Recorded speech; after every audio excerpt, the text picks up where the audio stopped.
plans and actionable steps are maybe about to happen. Is a seeming being cast? Yes. Everyone. Blue feathers 2 on myself, Roulette, Toby, Durastian, random Durastian that we've seen before on probably like the captives that we killed and interrogated a while ago after the first battle there. On Rome and Telperion. Okay. Seeming has been cast. Roulette, you gave an extra coin to Jude on the way out. Before even leaving the place, Telperion, hop in. Oh, sure. And I'll hold open my pocket. Rome, hop in. Okay, hop in. As a mouse. Got it. Using a wild shape. Got it. You exit the city? Yeah. As you are approaching the gate, a couple of Durastian guards make notice of your exit of... You gotta be shitting me. They wouldn't have you, would they? Any chance I can get a refund on that donation I made? Or Not quite, little ass. Get to going now. Maybe the next city over. a nice new year to you. Yeah, enjoy it on the road. I bundle guys up are. tighter and I They don't know. will acknowledge... Oh, yeah, no, perfect. Okay, yeah, gotcha. They'll let you through the gate, and you are able to, with your horse in hand, out the gate and away from Elandris towards, I imagine, somewhat southward toward near some of the woods you guys were Yeah. posted up at. Okay. Takes you 30 minutes to get toward that location. You can continue further if you want to get farther away. 30 minutes go by. What time of day was this? It probably doesn't matter that hyper specifically, but did you guys leave at noon? 11, so an hour before noon-ish? You're gonna cast your next seeming at 4 p.m., right? If that's the timing, then yes. I'm basing it off of like midnight, figuring like anything past midnight will be escaping or back in the rooms hiding or whatever. Steak dinner. So then we'll get to the gates at like 4:30. Yeah, so Critter, I'd say 11 noon, 1 o'clock, somewhere Okay. earlier in the day. Oh no, it'd be later than that. If we're waiting till 4 to go out of the gate, 3:30, we would have cast it at like 3 then, right? Oh no, sorry. So first seeming we would do it like when we wake up at like 9 o'clock.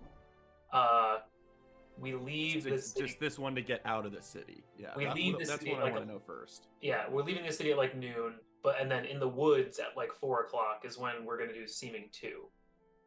But the problem with doing it Oh. super early is Telperion and Rome will lose it pretty early. No, because they're gonna be there for seeming 2 anyway. So you could. They originally weren't going to be there, but they are now. You're just gonna reapply. Got it. Yeah. Okay, reapply Okay. at 4. Okay. So it's roughly noon. The sun is high in the sky right now. It's still a brisk, cold day. No snowfall right now. You've kind of got to an area of lightly wooded terrain that, can somewhat obscure your visual from near to the city. What is the next step of the plan? Killing time first? Short resting to get things back?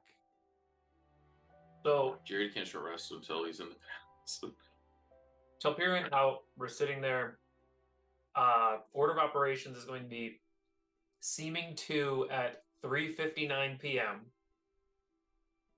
From 4 to 5, we short rest. And then you're intending to short rest after seeming has been cast again to specifically most efficiently utilize Jiri's slots. Okay. Jiri and Rome for wild shape. I'm gonna do some stuff too that won't mess anything up. So at the same 3:59, I'll cast Aid twice. to cover the 5 of us. So everyone has their hit points increased by 5. You And I will follow that up by using 2 channel divinities to get those spell slots back, then do the short rest to get the channel divinities back. I just won't be able to use channel divinities for spell slots again. Understood. from 4 to 5 with short rest. Regain spell slots, regain channel divinities, regain wild shapes. Eat a snack. So we interrupt me if there's things in between, but now we're killing time aimlessly, sort of like chatting, wasting the day until it's getting toward evening, and it's time. It's 4 o'clock. Jiri casts Seeming number 2. Rome is currently out of wild shape form. Everyone is chilling. Jiri casts Seeming. What is this new Seeming making everyone look like before you short rest? This would be same Durastians for Rome and Telperion, and then Thane Gaspard for Jiri, and then 2 other Durastians for Rome, or Roulette and Toby.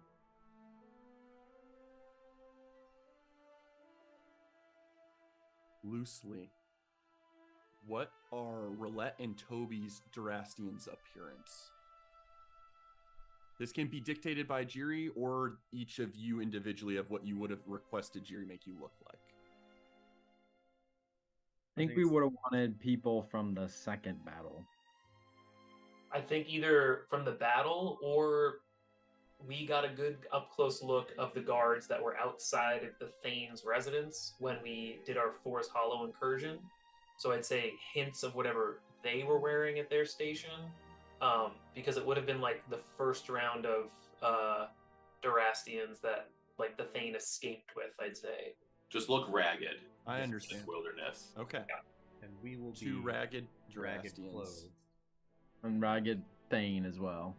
Ragged But Thane. ragged, but like it looks like he kind of like prestidigitation himself like a little Sure, bit in yeah. a few areas, but there's he missed, Passable. like, yeah, some like dried blood over there he missed, you know. Okay.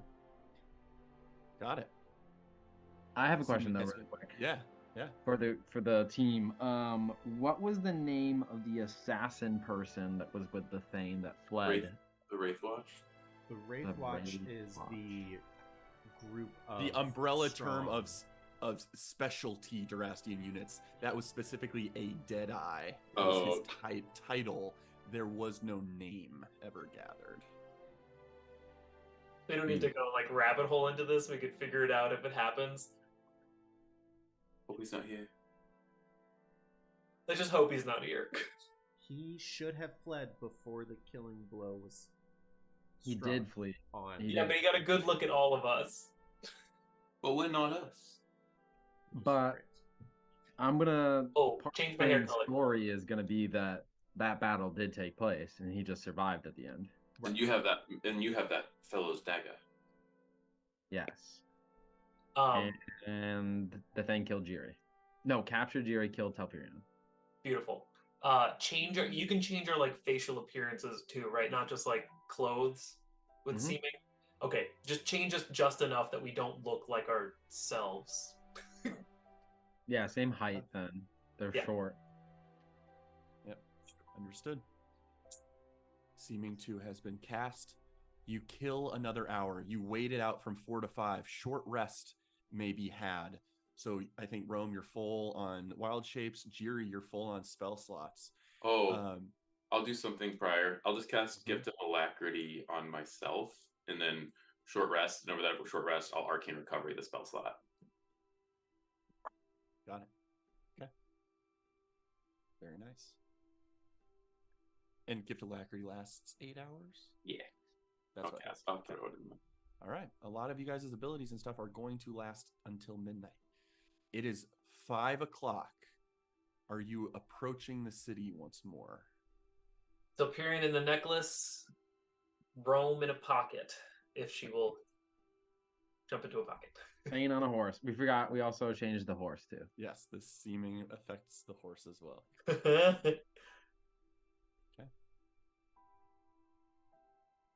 shall we? That's I'll change up the music as we approach Elandris once more.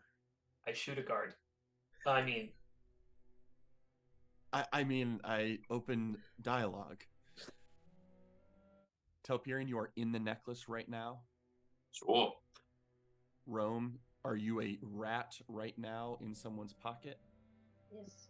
Okay, so new wild shape used at roughly 5 o'clock. You approach. Two of you completely hidden, otherwise Thane Gaspard and two Durastian attendants / soldier bodyguards. And we would have made sure that Jirius Thane has the letter that we found, the original thing that led us on this entire fucking thing. Understood. You begin to approach the city gates, and although there are a couple people still outside this sort of area, are you approaching the same gate, this eastern gate? I don't think there's any reason not to. It's the closest one to Forest Hollow, so I'm assuming this is the one we would have Yeah. made our way to. We also know this guy. Same gate. You begin to approach, and you can see that there is a line of like 3 additional people or groups of people trying to seek entrance into the city. But as you guys begin to approach, you hear a call from just on top of the gate and to the side. Hold! If that's who I think it is, you need to check in with him right now. He moves to the front of the line. And very, very quickly, 2 Durastian soldiers run up to you. Says, pardon. Name, occupation? I'll speak up first and say to my Durastian guards. Please inform this gate guard that Thane Gaspard has arrived. Oh, is this me? The Thane Gaspard has arrived for the state dinner tonight. Surprise. We didn't think. Anyway. He survived. Neither did we. Hold just a moment. We will let you in at once, but I must make Captain Landry aware. Oi! And just runs back toward the gate real quick, rap on the door, and utters some stuff to the person on the other side. And you are forced to wait a couple minutes. Is there anything you're doing as you wait? Can I think out of the necklace? I'm probably keeping you hidden. Oh, fair. So you can see out, but you see darkness. Also Sorry. worth trying. Yes. Like I do would think sight is the occupying obstacle here. when I was getting put in a necklace and I'm in it and I send out a thought, can I hit someone's head? I think so. Okay. Couple minutes go by, and then you hear the arrival of what appear to be 4 or 5 people from behind the gate, and the wooden gates, the bar is lifted, they open up and reveal seemingly 3 Durastian soldiers, one of whom you recognize as one of the interior gate guards, as well as a more slightly elevated status looking soldier or knight, with a bald head mostly, but some fuzzied hair just around the back of his head, as well as a very regal looking nobleman of some sort, dark tan, olive skin, little bit of a goatee, somewhat silvering jet black hair swept back into a very neat sort of presentation. Fascinating, Captain Landry. I did not think we would see him today. Indeed, I wasn't aware of his arrival. I suspected we might have been alerted. Thane Gaspard, move forward, please. Kick the pony a little bit. Give it a little spur. As you're able to move forward. Thane Gaspard, it is my honor to receive you this eve. I have to admit, this is a rather peculiar surprise. we were not alerted at your arrival this night, and I'm afraid we haven't set the table for you. Are these two individuals joining you at the side? They will be, yes. Does Or, it- sorry, I did it in Thane's voice. Whoopsies. Yes, they will be. The Zoom is about to end, by the way. Perfect. Let's hop aboard.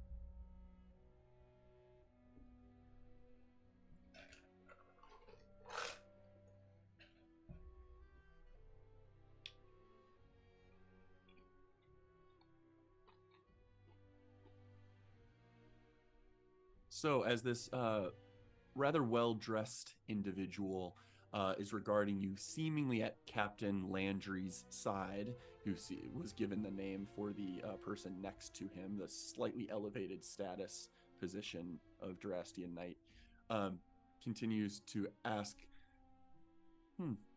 well, this should be rather interesting tonight, I suppose.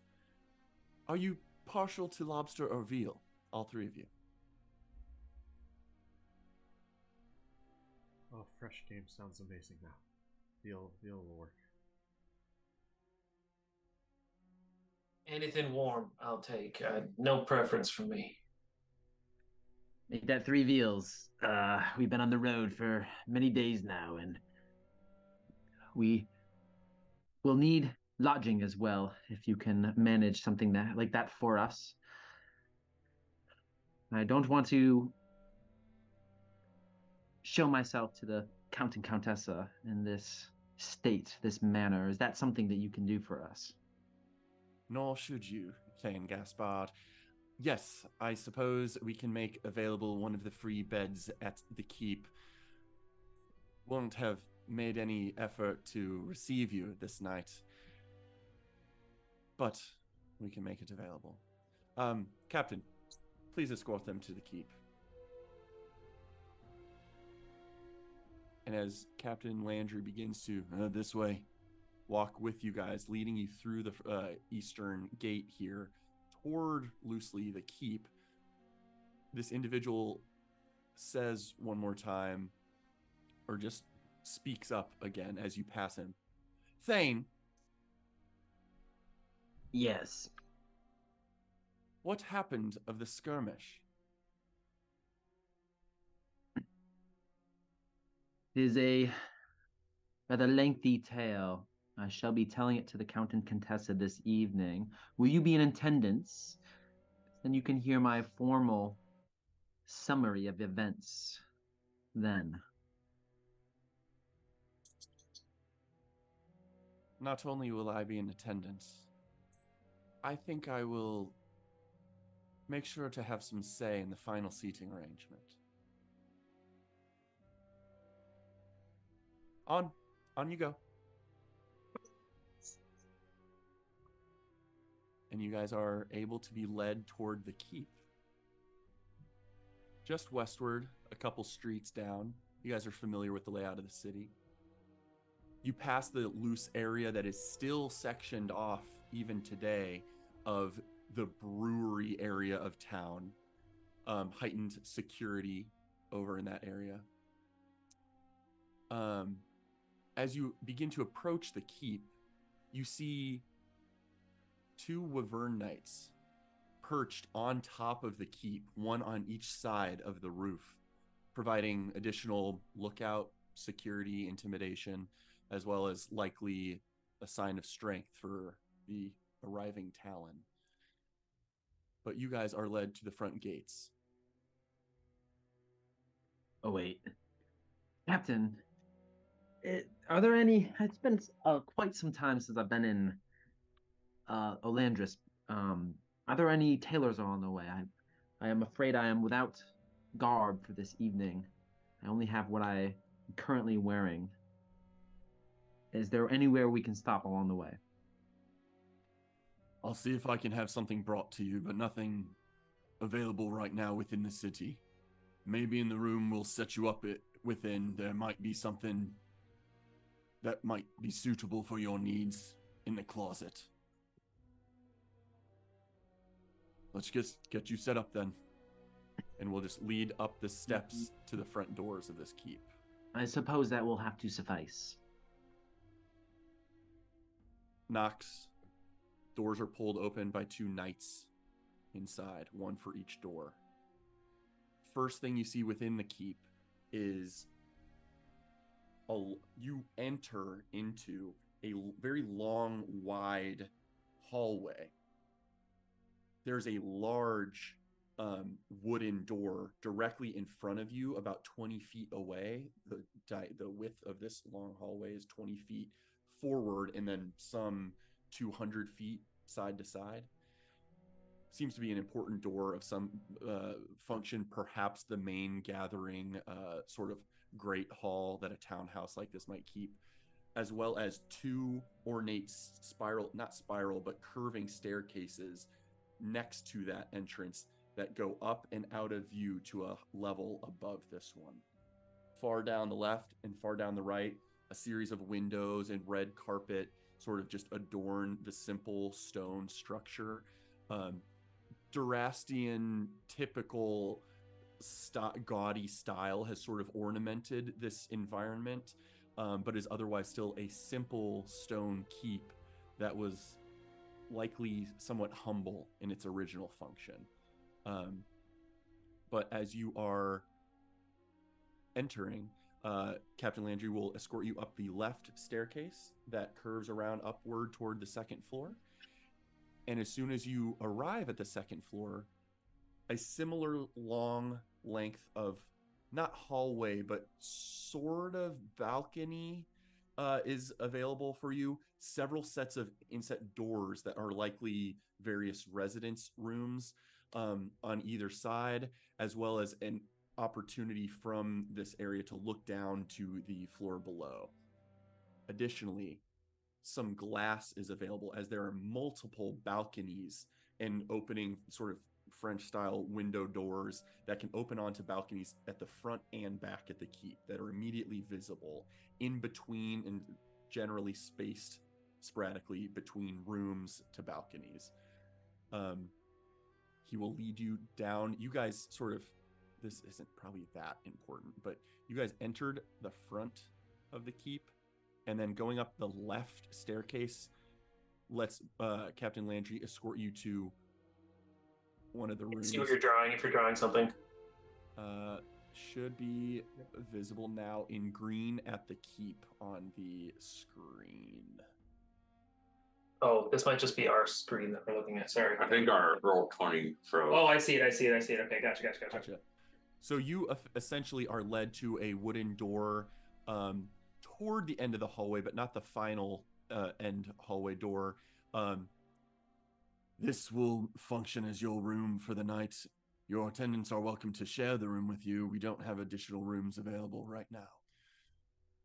Take your time, clean yourselves up somehow, check out the closet, see if there's anything of interest. Dinner is served in probably 2 hours' time. People should start arriving any moment now. Your hospitality is appreciated. I'm going to lag behind. I'm assuming our horse was taken somewhere outside of the keep. Sure, yeah. A gate guard could have. Realistically, the refined gentleman at the front gate who received you probably called over for a soldier to take that from you. Perfect. I will stand back and I will let the Thane and Durastian 2 go into the room. And once they enter, is it just the captain, or are there other guards? That's a great question. Go ahead and make a general perception check as you've entered this place to get an idea of security. Well, good enough to know that as you walked in, there was a gate guard, a Durastian knight at each of the interior doors. There were 2 knights blocking the entrance to that larger wooden door you stared at right as you went up there. There was a single knight at the top of each staircase, as well as there are 2 knights at the very end of the halls. Other than that, just the captain. You're noticing very quickly that soldier grunts do not occupy any position of sort of Right. they're not holding positions here. It's all the knights. More trained, more highly elevated individuals see to this location's security. As they step into the room, Captain, if you don't mind, if I could have a quick word with you, and I'm making my voice slightly deeper as I'm doing this. If I could have a quick word. I suppose. What do you need? I'll shut the door, and I'll just like usher him like 3 feet away. The Thane has been through quite a lot, and he'll say that he's been heroic and unscathed and a miraculous hero through this whole thing, but he took quite a hit during the skirmish. It's been messing with his head, specifically his vision and memories of recognizing faces and such. So if you wouldn't mind alerting the other attendants of this dinner, if he does screw up faces, don't call attention to it. He's been awfully sensitive about it. He's forgotten my name like a dozen times since we've been trekking our way here, but if you don't mind, I'd appreciate it for his own sense of pride. Go ahead and make a persuasion check. I don't think you have advantage on this. Just a straight roll. No, I don't. I will leave this up to you. I am persuasion versus deception. It's the same score for me. Oh, sure. Yeah, no, that's. I don't wait. I'm appealing to I want to make him do something for me, but I also am lying. I do think I want it to be persuasion because it's not necessarily the deceptive nature of what you're saying, more so than, hey, can you go do this thing? It's a request you're making. And I will. Shit, I had this prepared. I'm going to do fucking whatchamacallit, Flash of Genius. And I had something specifically where I was, the whole forgetting my name thing is what I was going to say. He's forgotten our names a couple of times, even just on the road. And I will make that a 12 for my persuasion. Okay. Perfect. Above a 10 will at least earn. I will maybe mention it to some of the knights that will be there. They can disperse the information as they see fit. I appreciate that, and we'll hopefully see you this evening at dinner. Indeed. And then just makes his way away from you guys. You guys have a room to yourselves in the upper level of the keep. In the room, shut the door, lock the door. Let me out. I would like to first take a look around the room. I'm out of the necklace. Are you? We're in the room locked, right? Oh, sorry. I want to. You have to let me out. Ask Roulette to help me scour the room first before we start letting people out of hiding spaces. Yeah, that would be my first thing. I will, with Toby, just do a scan of the room, pulling the drapes closed, and just looking for peepholes, looking for any magical sensors of any sort. Okay, go ahead and make a. If you're leaning in an arcane, specifically looking for magical things, go ahead and make Arcana check. Otherwise, make an investigation check. Toby Rama, what specifically are you looking around in the room for? Or are you assisting Roulette? No, I want to do my own thing of looking around. Does it look like, oh, this is the room that was left over? Or does it look like someone's been here and things have been shifted around? Gotcha. Yeah, go ahead and make a perception check. Yeah, we'll just make it a normal one. Look at you sweat. Both so high. 30 is just crazy. Toby Rama, what you notice very quickly is this room sets an image of this bed was made a month ago. like things were tidied a month ago, but it hasn't been given the sort of refresh cleaning that it probably should have in anticipation of a guest's arrival. So it lines up with your understanding of what they said at the gate, that they Might have this have room some- available yeah. for Thane Gaspar, but because they were not alerted to his arrival, it wasn't, cleaned now. So it is a little musty and dusty and not, but it's also clear and cleanish. Roulette, you do a very thorough sweep of the environment, and nothing catches your attention as far as traps, tripwires, arcane glyphs, except for the faintest hint of like a sulfuric smell near the door, loosely near the door, not like a specific area, but just like as you move into the room and are looking around the space, and kind of general smell of mothballs takes over.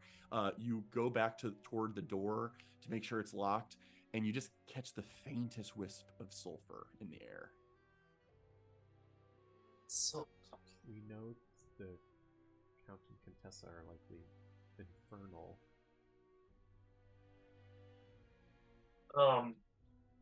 I Yeah. what is there? I'm trying to think of. I Have we will- opened trap doors before? I forget. Like, this is one of those fun D&D moments where other campaigns are bleeding into my head. Can we ask Tim and Alex though if things are cool? I just noticed Tim wasn't there. Oh, yeah. You guys are muted though, Tim. Yeah, we're just the plumber was leaving and Okay. Tim's just turning some fans on, so he'll be back in like a minute. Gotcha. Okay. Doesn't want us to keep going if you guys were. Yeah, sorry. This should be like the last interruption. Okay. No You're worries at absolutely all. fine. No worries at all. I can't. It's like I can't believe that. Yeah, I can't believe our basement flooded. That was crazy. Yeah, that is nuts. What was that, Tim? Thank you. Yeah, you had to turn the dehumidifier back on. So Yeah, that makes That's sense. a good thing to do. Yeah. Yeah. I'm also Yeah. glad you guys have a functional sump pump down there. That's good too. yeah, it's like it's interesting though that like the thing like sprung a leak, but like somehow the puddle never really made it to the sump pump. So like, Oh not no! So it It- didn't even do its it's not job, like- really. right, Tim? Was it pitched to where the water was able to get to the sump pump? Partially pitched, not completely, he said. So yeah, just water Yeah. all over the place. Yikes. It's all good. It's a tomorrow problem. Sorry. It's all good.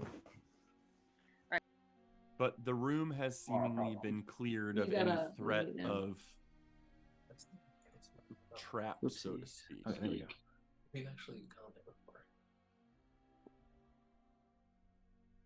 So did we miss anything important? We're just hanging out in this room right now. Yep. Roulette and Toby Rama did a sweep. Nothing of note other than a faint scent of sulfur near the door, which you're welcome to continue doing things, but virtually the room has been cleared. I'm definitely not gonna break character, so I'm gonna say, Soldier, we should write a formal report as to what happened. Well, we have something prepared. You have pen and paper on you. I'm certain I do. I've got a spare, and I'll take out. I rip 2 pieces of paper out of my notebook. Is there like a writing desk or something in this? Yeah. Or, Absolutely. well, launch it over there. Gotta wipe it off of some loose dust, but yeah. Could I? So, having not seen anything like clearly like this is a bomb, is there? Can I think of any logical reason why just the door would smell like sulfur? Go ahead and make a. Are you proficient in nature? I am Go ahead and make it. Go ahead and make a nature check. nature. Thing that comes, unless something like a magical tinkering or some physical object would have triggered that, the only thing you could have could think of is the scent of a being giving off a scent. And moments after you consider that, you hear footsteps walking away from your door. So this was more familiar. Grow up. Yes, I do think a written report of our trials and tribulations would be a good idea. I will go stand. So there's the door, presumably with a crack. I'm going to stand just off to the side, and I'm going to stop paying attention to Roulette and Jiri, and I'm now on listen outside of our door duty. Yeah. And Go I ahead will and make a perception check throughout the process of this, and we'll just keep that check in mind. There's also one door or one window that outlooks toward south of Elandris from your room. Okay. There is no balcony off the room. It is just a window. Okay. Are you guys interested in freshening yourselves up, killing time? I will say in a few minutes I will like revisit the door and just see if I smell it anymore. You do not. Okay. How do you look? I will take the necklace out, and I will set it. I'll like put it on the writing desk facing the room so that it can see everyone in the room. I telepath to everyone. It's boring in here. Can I Perfect. speak? We Raise your telepath hand. back. I don't think so. I don't think we can. Roulette, raise your hand if you can hear me. Can you hear me though? You have to get permission. I think he said yes. But he said, I think that should work essentially.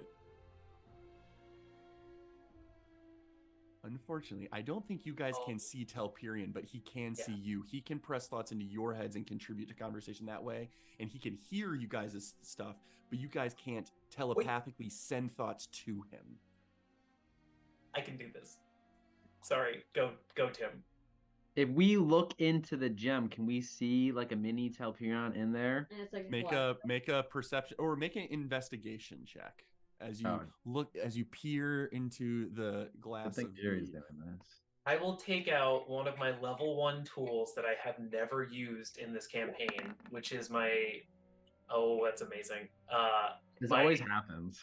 My little... You my look, mini- it looks like just a black obsidian crystal. Or no, it's amethyst colored, but there's a dark black sort of like mist floating around within it. I whisper, Telperion, is that you? You can, Yeah, you can you- hear him. Yeah. I will take out my miniature silver quill that I've had since level 1, Mhm. and I will take my piece of paper and I will drag it along the back, and I can make up to 25 words appear on the back of the paper. And I will say, yes, Telperion, I can hear you.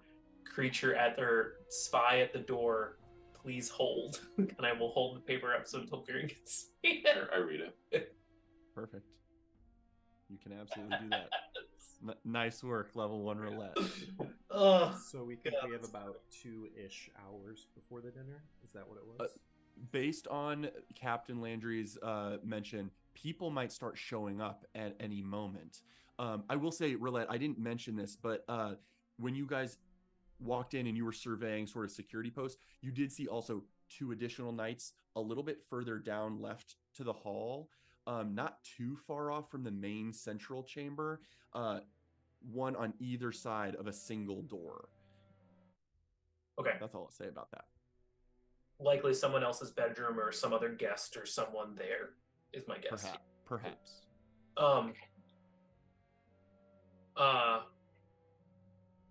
I'll say we're in the room and now we're just like chit chatting. I'm actually writing the like whatever Jiri is gonna say as far as the story that goes on. We've got 2 hours till dinner. I'm also communicating with Telperion on my Etch-a-Sketch slate. I think towards Toby, should you scry on one of the relevant players here just to make sure, see what they're doing or where they are, where we should be trying to get to? Or avoid? That's not something I prepared today, specifically because I'm so focused on buffing us, hindering enemies, that didn't make my list. Um, I believe. I will pop out a tiny little metal ball, and I will write this first to Telperion so that he can then silently communicate it to everyone. Do we want Moby 4 or 5? Moby 4 to do a bit of scouting either on the roof or down the hall. I don't think down the hall because I don't want to do inside, but I can have Moby 4 at least go on the roof and keep an eye out for a big ass dragon that's approaching for the Talon. Why doesn't Rome scout? Oh, I will take out Rome and put her on my shoulder the entire time, by the way, so that she can hear She this can't conversation. talk to me though, so she can't share her thoughts right now unless you let me out. Or both. I can talk to you. You can talk to Rome. Sure. Wait, who's talking? She can't send thoughts to me. Yes, no questions with Rome. Yep. Unless you just let me out. I don't think they'll hear. I'd rather keep it safe for now. Roulette, do you have the All right. Well, Rome, do you want to go sleuth around, find your friends, see Yeah. where people are? Rally the troops. I'm just squeaking right now. That's all I'm here. None of us even know you said that. I scurry off. I get in a crack in the wall. Okay. General awareness for me. Go ahead and make a survival check, which is allowed to use Rome's wisdom.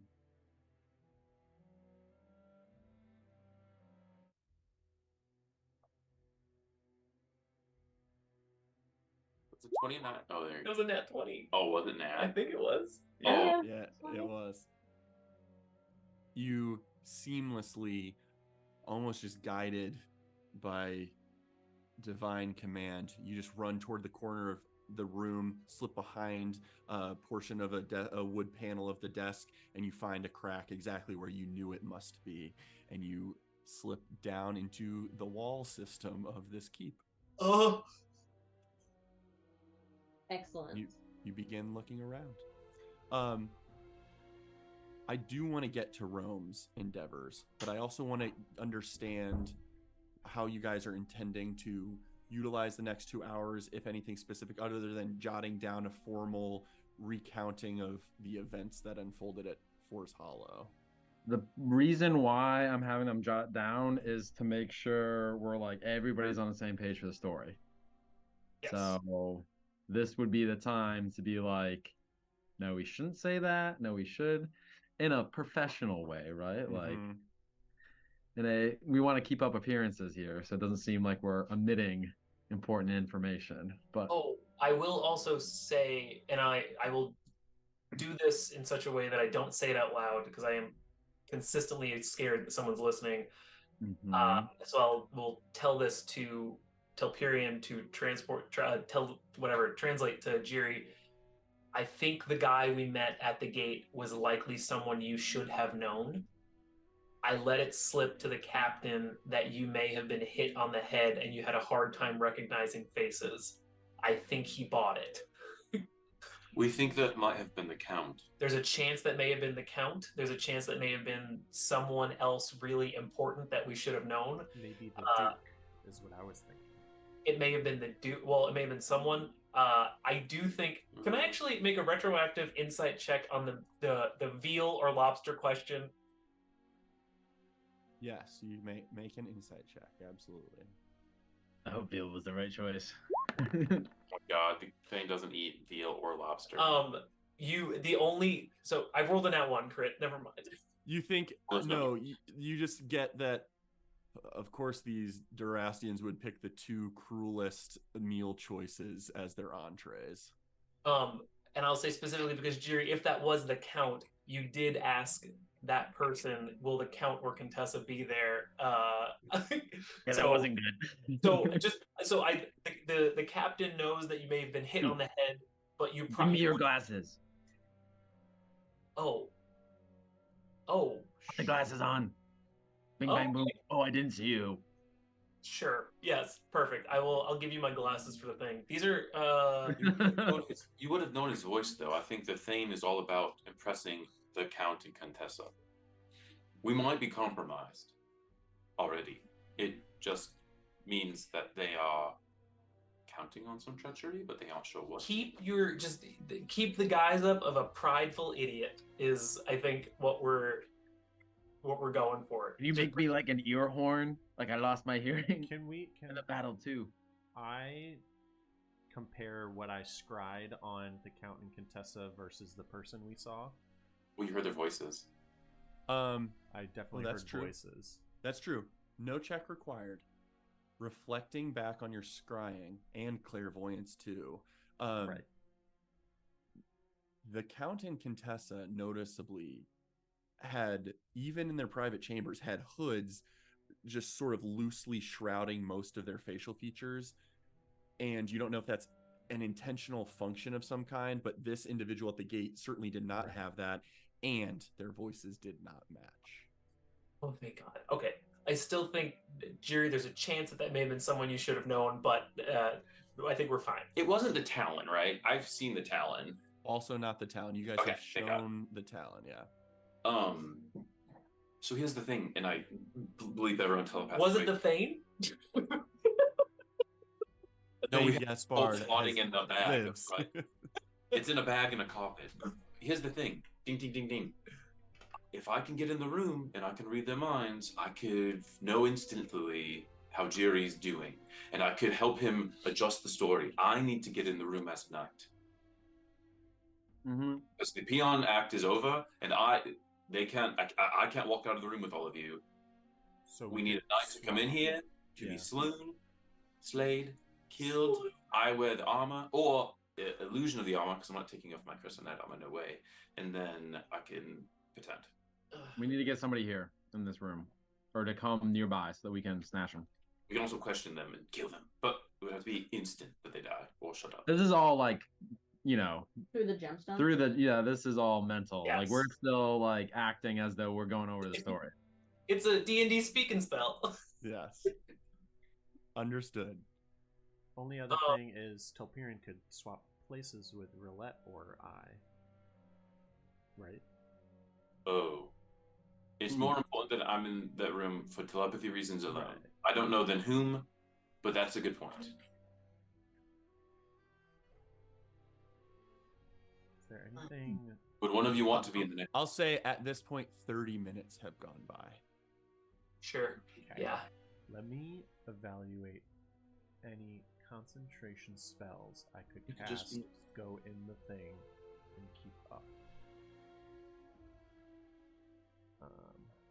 You do sporadically through that 30 minutes hear occasionally an additional conversation out in the hallway, just the muffled of someone leading someone up to a room and opening and closing of a door.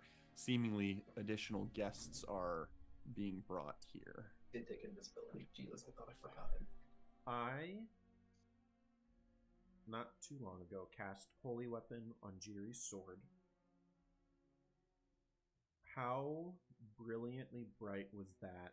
And do I think if he had his sword sheathed, it could hide that glow?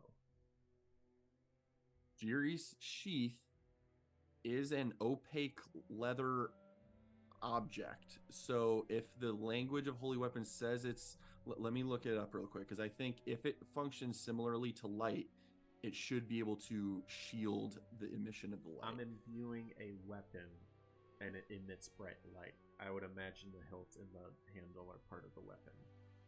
So I don't think it would work.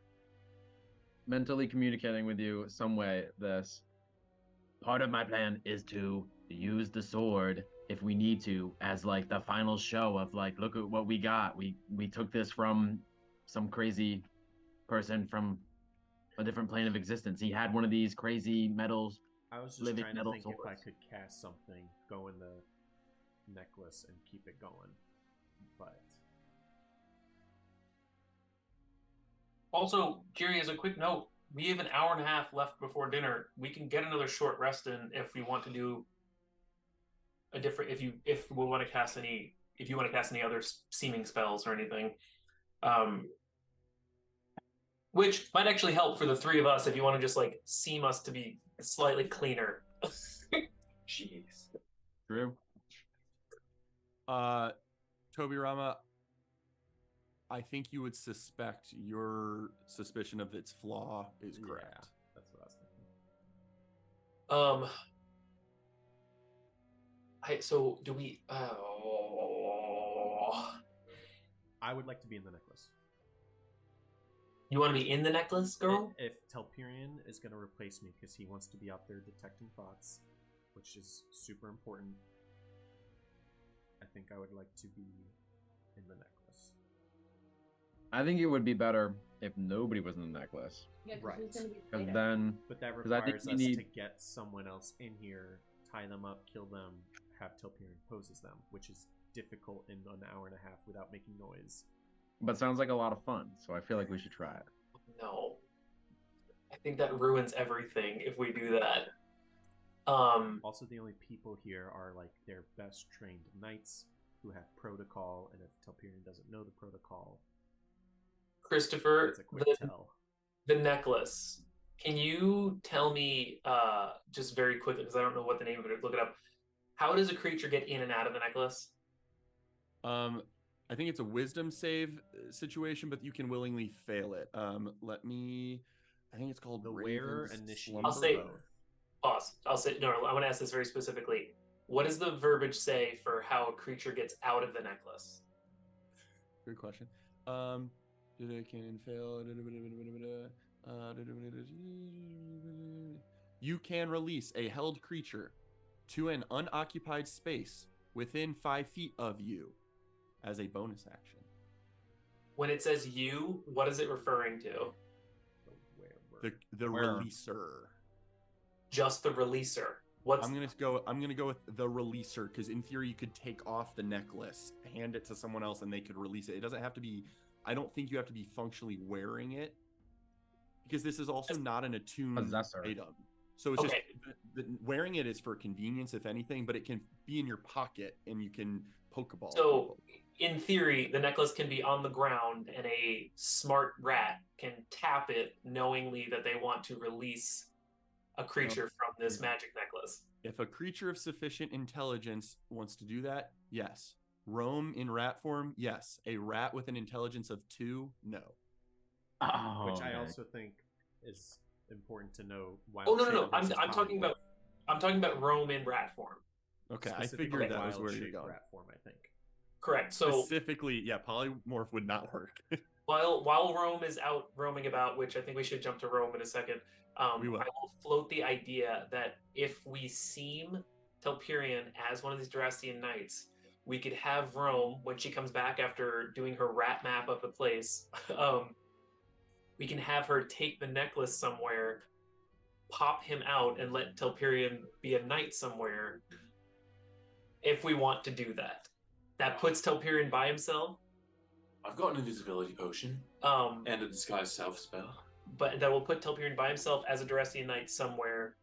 If we want to do that, that would get everyone as a knight, or everyone as a person somewhere. I will float that. Let's the four of us think on that. Let's flash to Rome. We can absolutely do that. Let's Oh. before we transition, Oh. switch to Zoom. Good segue Let's to Zoom. Switch Zoom. Yep.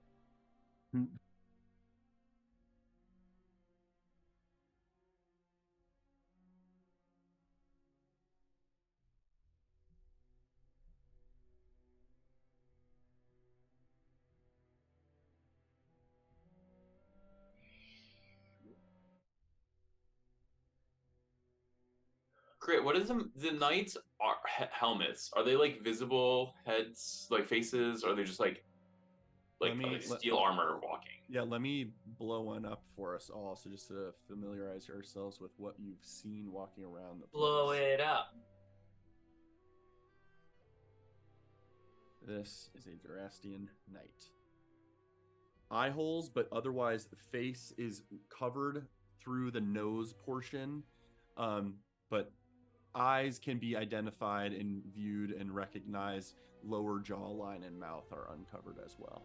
but otherwise very well covered. That's new. Chainmail. Yes, they have pauldrons and gauntlets and stuff, but it is chainmail plus shield, 18 AC functionally, as you guys have learned in the past. Okay. This clothing. Um, Crit, I'm muted. I'm gonna voice one concern about this plan before we switch to Rome. I'm hesitant to do anything in this room that would like instantly give us away, which would be this, right? Just like any magic sort of thing. Yeah, just in case anybody's watching, anything's going on, like. I think I can fairly confidently say that we are not being watched Physically, but not necessarily magically. physically. The other thing I will say is, based on what Toby acknowledged with this room, is that this room was not meant to house anyone of suspicion. I don't think this was an untouched room. They were not expecting to have anyone in here. It's the perfect room to have your spy room as. That is very true. I felt that way as I was saying that. Technically, telepathy as a spell, or detect thoughts as a spell, says for the duration you can read the thoughts of certain creatures when you cast a spell, and as your action on each turn until the spell ends, you can focus your mind on any one creature that you can see within 30 feet of you. So I'm not like arguing that I want to stay in this fucking gem, but technically we can think about that while Rome is doing her thing, maybe. Sure. Yes, let's go to Rome. The necklace would have to be visible on your chest, Thane. That's fine. He can wear some jewelry. Yeah. Okay. Rome, you have slipped into the wall system within the keep.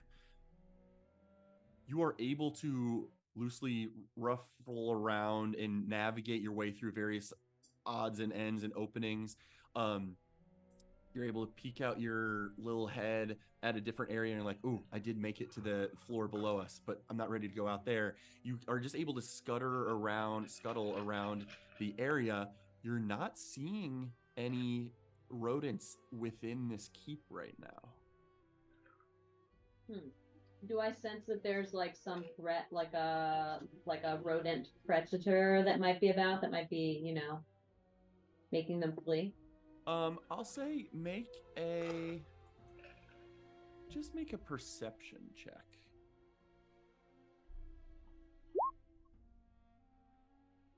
Very good.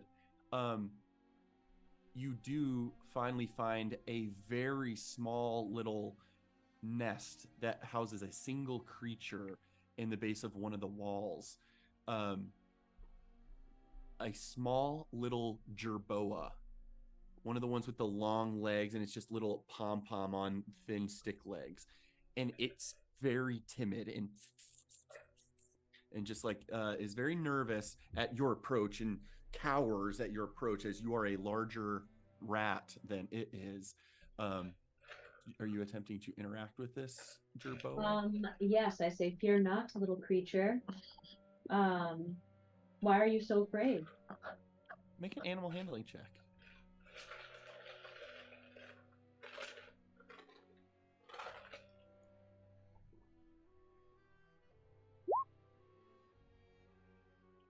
It will respond to you in rodent speak. That it's so sorry, it'll give you whatever you want. Just don't kick this one out. I'm the only one that's been able to get in.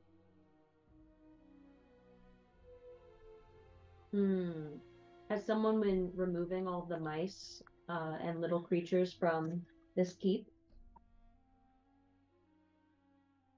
In the last month, since the important guy's arrival last month, in his disgust with all the vermin around, they've professionally sealed all the entrances. It's much harder for normal mice and rats to get in the keep. I'm small enough that I was able to weasel in at the smallest nook and cranny, but it's difficult for other rats to get in. And good riddance. Now I eat like a king. You see, little fella, I'm gonna need your help in finding the larger holes that we can let in my friends. They're not here to harm you. They're here to make your life better.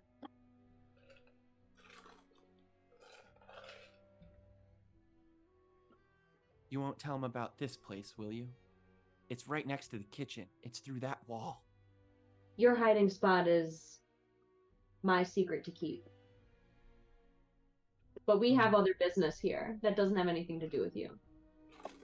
I don't want to go exploring with you, but I will say, you could check the dungeons. The foundation is cracked and crumbly, and there is a bunch of water leaks that they had to tend to recently. You could try to see if there's bigger areas down there, but I don't go down there. There's humans walk around down there. And something else. Do you know what it is? No, I've never looked, and I never will. How do you know something's down there then? I've heard the munching.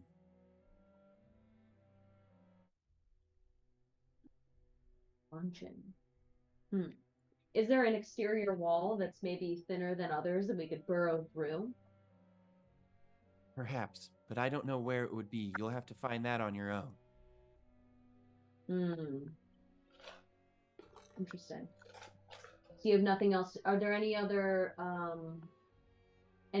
small ones like you about, or are you the only one? If there are, I haven't run into them.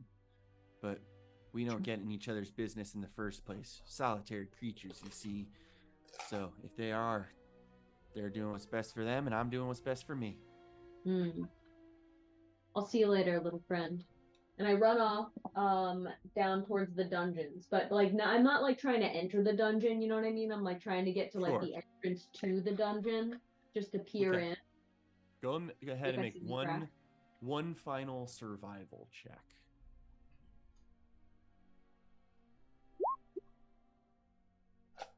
You go down one of the halls that goes to the right side and from the main entrance instead of toward the left, which is where the kitchen area is. You're able to slip through the cracks, go under floorboards and around through wall crevices, and you're able to see where there's no doorway. It's just a descending stone staircase with torches on either side, and there are two knights blocking that exit or entrance, but it looks like it descends below the keep. But in order to get there, you will have to expose yourself, leaving the cover of the wall crevices to be able to go into that staircase. Okay. But you have identified the location of the basement or dungeon. Okay, I'm gonna go back to the room where everybody else is. Okay. You are able to do so. Rome Okay. can't tell us anything right now. I tell the group, but she's back. If you Yeah. let me out of this crystal, I can tell you what she says. Too dangerous. No, here's why it's not dangerous and why it's actually worth considering. I should replace Roulette. I have to be in the room with you. I'm the only one who can detect thoughts.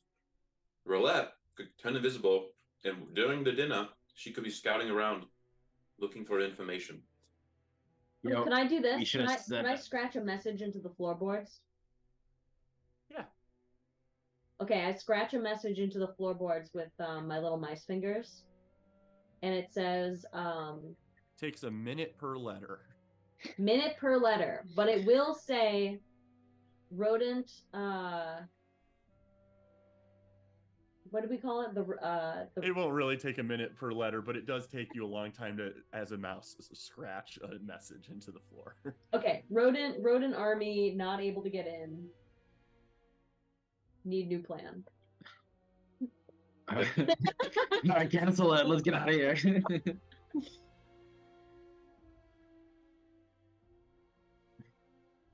How can we get them in more easily?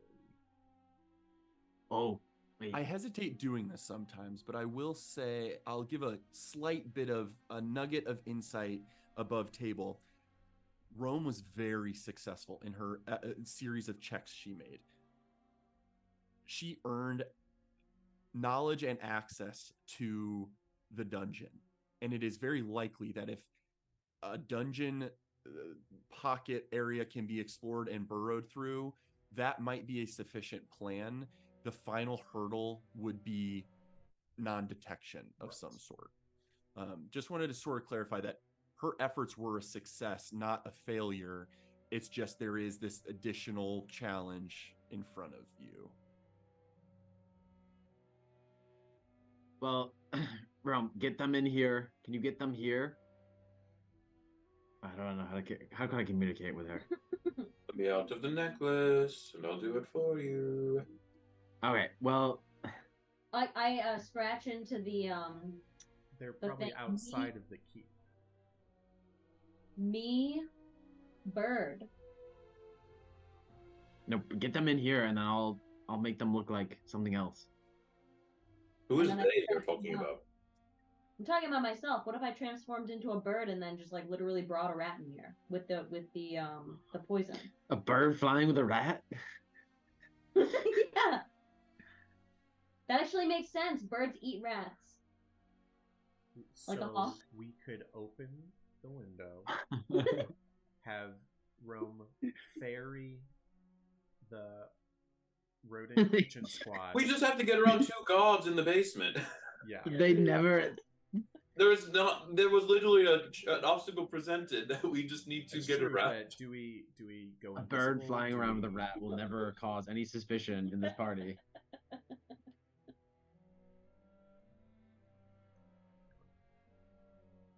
Not a party. I keep calling it a party. I'm just trying to think resource efficiently.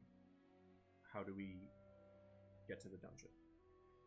We should have had Talpion be one of the people already. That was our mistake. We should have put roulette in the necklace. This one could take me in the crystal to the basement. As long as there's a distraction, and 2 guards look the other way for 4 seconds, the rat can run past and take me into the basement if need be. Or someone else, because I need to be in the room for dinner. Did you pitch me doing the? Oh, could I try this? Can I open the window with my little rat hands and call out? You can unlatch the latch with your Does I the see window Rome open? trying to do that, and I go. open Toby it. Rama looks at this adorable little creature and I'll open this for you and raises it up. Okay, she calls out in rodent speak. Rodent brothers and sisters. Interesting. Hear my Yeah, word. she doesn't want me out of the necklace.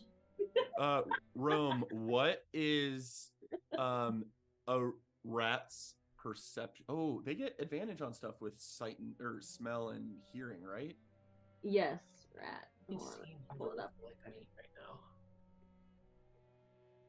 now. They get passive perception is 10, keen smell, advantage on wisdom or perception checks that rely on smell. Oh, specifically smell. So this is I mean, I'm hearing smelling based. things. I know, but this is for them here. This is for their ability to hear you. Oh, Um, right, okay. Got And it. it is a distance. So I am going to give it disadvantage, but let's take the lower of these 2 rolls. It is a nat 1. You call your best call out into the ether, but it's kind of windy out a little bit, and you don't think your voice carried very far. Do you think I could scale the wall in You can rat certainly form? try. You have scaled a wet well hole before, so you could try. That is true. How far down is it to the ground? I would say based on this keep's floor space, I'd say 15 feet. 15 feet from balcony level. The top of the keep is another 15 feet above you. And then is there like a wall that's around this like whole structure that's preventing? Yes. Okay. Yes, a stone wall. Yeah. Interesting. And you do notice that there, during your Skuro burrowing and scuttling, you did notice that where mortar might have disintegrated and crumbled off in the past, there's a lot of like newly spackled mortar. So it's just aligning with your intel that, oh, Duress clearly tried to like really seal up this place better. Hmm. We just may not be able to get these things in. Unless we do the basement route. Yeah, they can get through the basement. We gotta make them invisible. Potential basement route that needs to be found. Okay, but also Potential like why? sewer Oh, dude, entrance I've got that could invisibility be powder. pursued. We can powder them. What was that? I've got invisibility powder. If we get the rats inside, we can put the powder on them, make them invisible. Invisible rats running around. Nobody will see them. Put powder on Rome, and she can run past the rats, the gods, invisibly.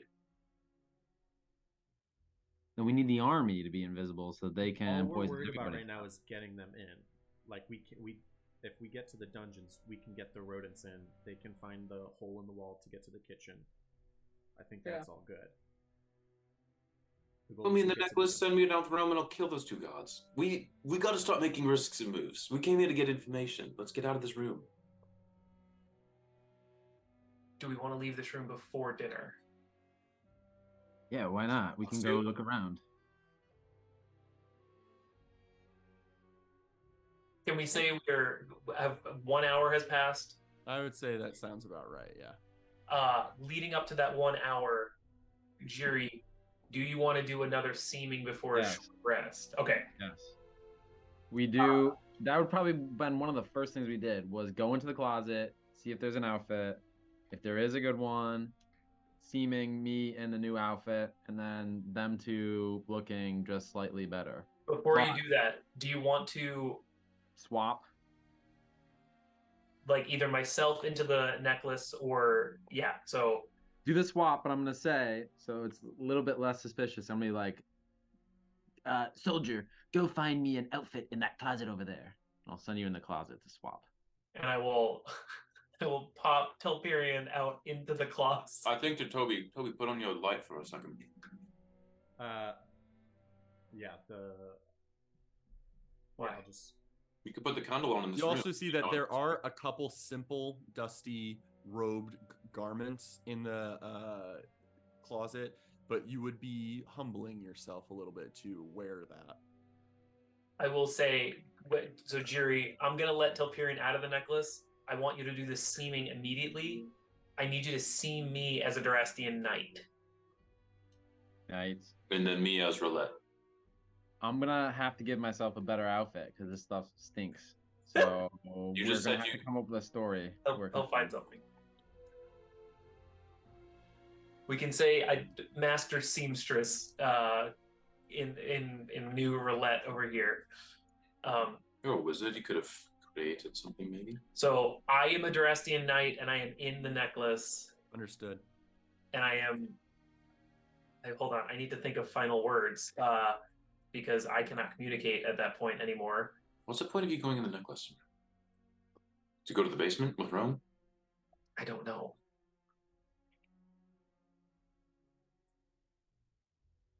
Why? Can I just go under the bed? you could just stay in the closet for right now. Yeah, just stay in the closet. I will just stay in the closet. So I come out, we get our theming switched, and now we're good to go. All right, so the three of us could go. Roman roulette could go to the basement. Sprinkle some invisibility dust on Rome. Why? So she can get to the dungeon to open up a path for the rats. There are gods in her way, and she needs to be invisible.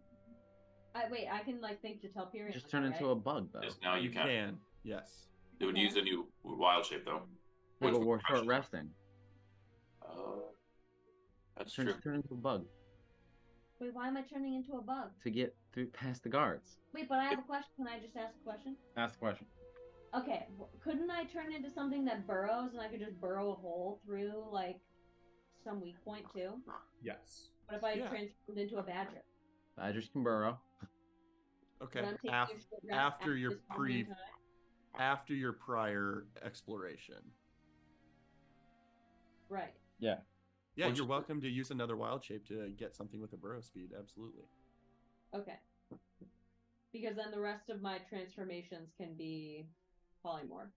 Yes. Sure, but we're in a short rest to get them back anyways. Oh, I'm taking. Okay, so we're taking a short rest right now. If you it has been an hour. The dinner Got it. starts in 1 hour. If you short rest now, Short rest. you're cutting it close. Just stay a rat, because if we put invisibility dust on you, you can carry the necklace. If you're a burrower, you're gonna have to burrow through stone. It's gonna take a while. You're bigger and more easy to see. And if you're a bug, you can't take the necklace with you.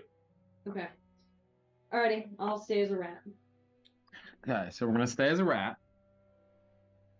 I think we should put all. Wait, how many people can get hit by this? I think it can hit multiple people. And I also think it's like really short-term invisibility.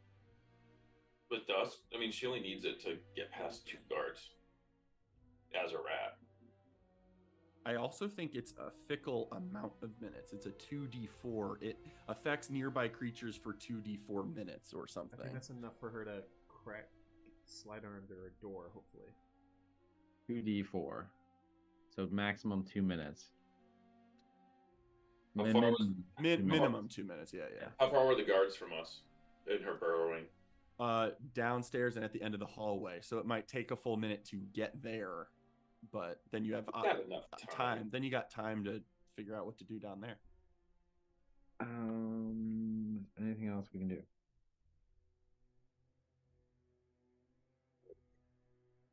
I think getting some of the people at the dinner poisoned is worth expending powder. That is my Okay. opinion. Got it. That's my vote. I'm just What do saying. you think to not do it? What? Duster. Just Duster. All right, we dust Rome. Okay. You She's an sprinkle this invisible rat. emerald jade dust over Rome. Rome, you look at your little paws and they just disappear from view. And then you look at your whole body and you can't see your own body.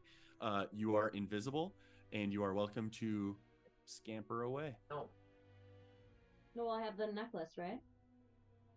You are Uh, welcome to be holding the necklace if you so choose. I'm not going in the necklace right now. I'm staying in the closet. So you could just.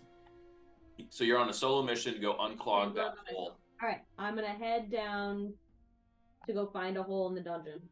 Okay. No! Bullshit. She only needed 2 anyway. It's true, but still. Okay. As fast as I can. Amazing. Okay. Rome, I'm gonna move you to this other screen. Hibbity do. Grab that. Place there. I feel like that didn't work. Goodbye, dust of disappearance. There Didn't we you go. have a couple pinches of it? No, 1 charge. Oh. sad. Rome. I think 1 charge. You- At least these guys won't step on a rat and accidentally unearth a mytholine. Yes. Full of duress. Rome, you are a little rat. It took you about a minute to get here, but here you are. You emerge you are able to scamper between those 2 guards as an invisible rat, and you start to descend the staircase with torches set on either side. You begin to come down here, and you are so far seeing what you're seeing. It continues off forward, but you can tell there's 2 offshoots from this area. You seem to be in a dungeon of some sort, and you do see various Durastian soldiers down here. You do see, so far you see Durastian soldiers. There might be knights down here as well, but grunts are occupying these positions. And Telperion would have told you before you go, keep an eye out for interesting prisoners. Okay, so I'm gonna look for, obviously, like, my radar is on for just, like, cracks, like, vulnerabilities in the foundation. Sure. So ahead. Yeah. I'm gonna go. Can I tell, like, what's up ahead of me? Are these cells here? Those seem to just be alcoves with like statues carved into them. Hmm. You can definitely go inspect those if you would like to. Yeah, I'm gonna go inspect this one. Okay. We'll say this is going to take 30 seconds of your available time running over to there, inspecting that. Go ahead and make a survival check.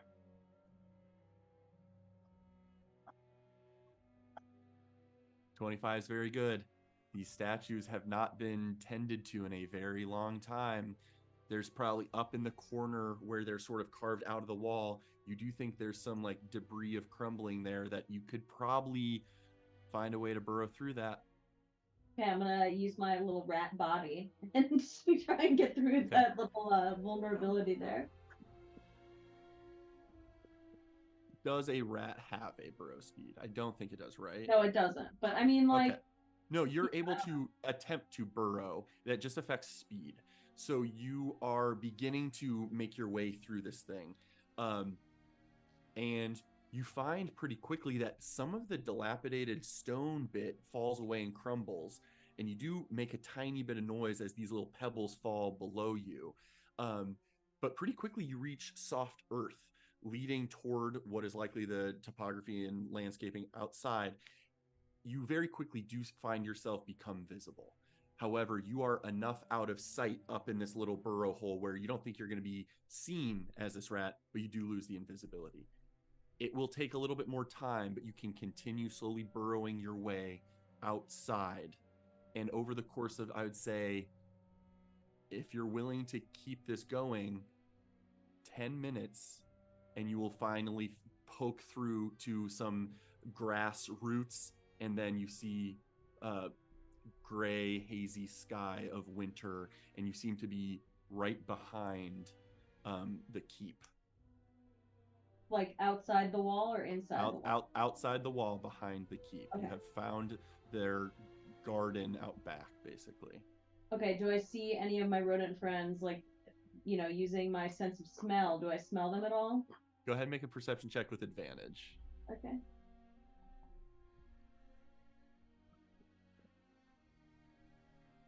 Wow. Wow. Very quickly you get their scent. They have been here. They are everywhere. You just need to find, oh, there they are. And you see a cluster of a couple rats over there and another cluster over there. And very quickly you can see that your army is lying in wait. They just didn't have a way in, and you're able to go over and meet up with them. Noticeably, you do not see your predator ferret friend here right now, but you're able to make contact. And should you want to, yeah. Do I smell him at all? Like he's just like he's not in attendance. He's not even like nearby. You do catch a whiff of his scent. You're just not sure where he is right now. I see. All right, I run about to like kind of gather them like near like a kind of like a bushy looking plant, like underneath it, and rally them together and like instruct them that we're going to be going through this little tunnel, but then hiding behind this statue that we found, and then attempting an ascent from the dungeon. However, there's guards, and we're going to have to figure out a way to get past them quietly. Okay. There are enough allies here to compose 3 swarms of rats. Functionally, the small creature token swarm of rats. There are enough people here to facilitate 3 swarms. They have the poisons on them.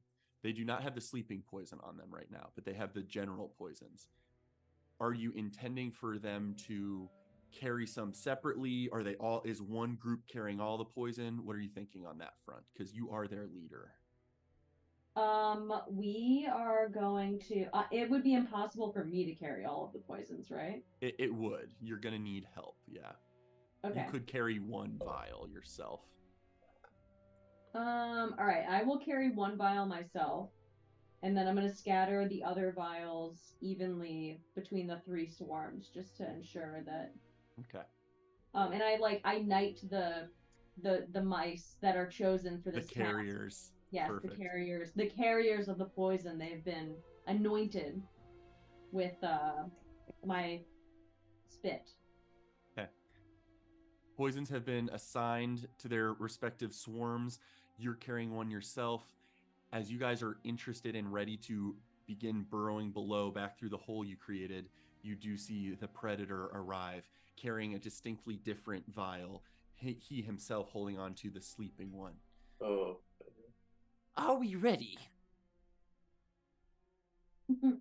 Oh, I am ready, Mr. Predator. Are you ready? I was born for this shit. Let's go. Amazing. All right, Predator, you're right behind me. We need to be as sneaky as possible. You're going to help me command these troops and ensure that everyone is as quiet as possible. And we're going to be protecting these 3 rats in particular. So perhaps when we travel as a swarm, they can be in the center so as to not be swept away at the edges. Interesting. Okay. Let's do it. I am just going to gather something here. Oh, maybe it would be a good idea if they just all scattered. Maybe we'll just scatter down there, because then they're gonna be like, they're gonna not know what to do if we all like. Oh, okay. I changed the plan. Okay. So the plan is, and I regale like the groups here, is we're gonna get down there, and once everybody is down behind the statue hiding, on my command, you're all gonna just scatter. But I want the predator and then the 3 other mice that are carrying the poisons to follow me specifically. But everybody Okay. else is instructed to scatter in a completely different direction so that like none of the guards know which way to go. Chris, I feel like can I have a point of inspiration for not screaming the word scatter and decoy? Because I've been screaming it in my head and I was like, no, just let it happen. Let these swarms happen. Yes. You Great do deserve idea. one. You do deserve one. You do not get one. Amazing. We all deserve I it. love this. I love the rat swarms. Okay.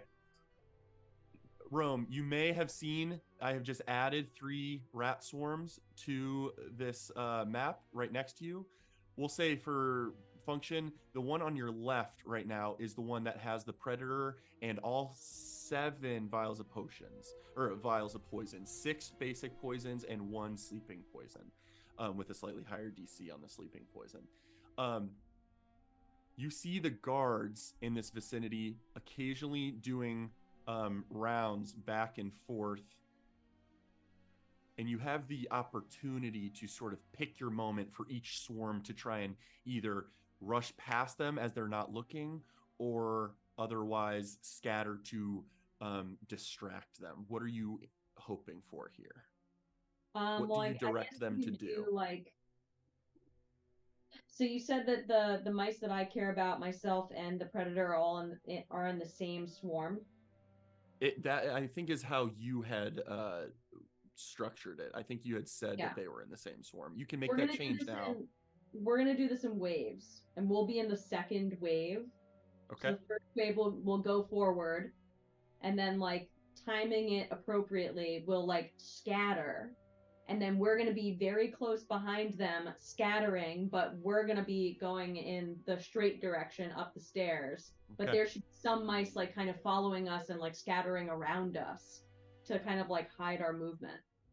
Got it. Also, is the predator white? Does he have white fur? No, he's got like a tawny, graying brown, sort of raggedy fur. This dude's been through some shit. Okay, cool. I just wanted to make sure. Picking your moment correctly, you send the first wave. The first wave of rats, not carrying any poisons, makes their move. As they dash across the alleyway toward the steps, I'll go ahead and have you roll the stealth check. I'll look up the Swarm of Rats Dex modifier, but I want this D20 to be your roll. Oh wait, it's an 8. 18. 18. Well, They time it right. Great, And that as- might be wrong. It might be wrong. Well, it's plus 10 for stealth. What's the? You're very correct. Yeah, it doesn't get Rome's Oh, modifier. my bad. It's No, just, and I- No, yeah, so then it's just 8. It's just 8. yeah, you're it's right. it's just 8. You 8? think they It's okay. time it just right, but as they run across this group of like 15 rats, you do hear, "The fuck? Where'd those come from? Don't let them up to the kitchens!" And you see guards begin to rush after the rats, and a chase ensues with 3 guards leaving the dungeons chasing after the rats. And that's what we wanted. This is all 4 of those tokens will functionally disappear from this map. We see them. Excellent. no. So I wave on the second and third waves, and we like scatter. But the 5 of us, so me, predator, 3 mice, we go up to the room Okay. through the walls. We're Functionally, able to get there. you have lost the first swarm. There are only 2 swarms left, as they will be chased down. Maybe some get away, but some of those swarms of some of those rats are gonna die. However, your swarm and one more swarm can safely, using this moment of distraction, can go up the staircase behind them and go into the wall network that you had found. Excellent. Big chair. With that in mind, you know these walls well in your earlier exploration, and you're able to get near to where the Jerboa you met lives, where you know the kitchen is just a wall away. And I will move you to that screen.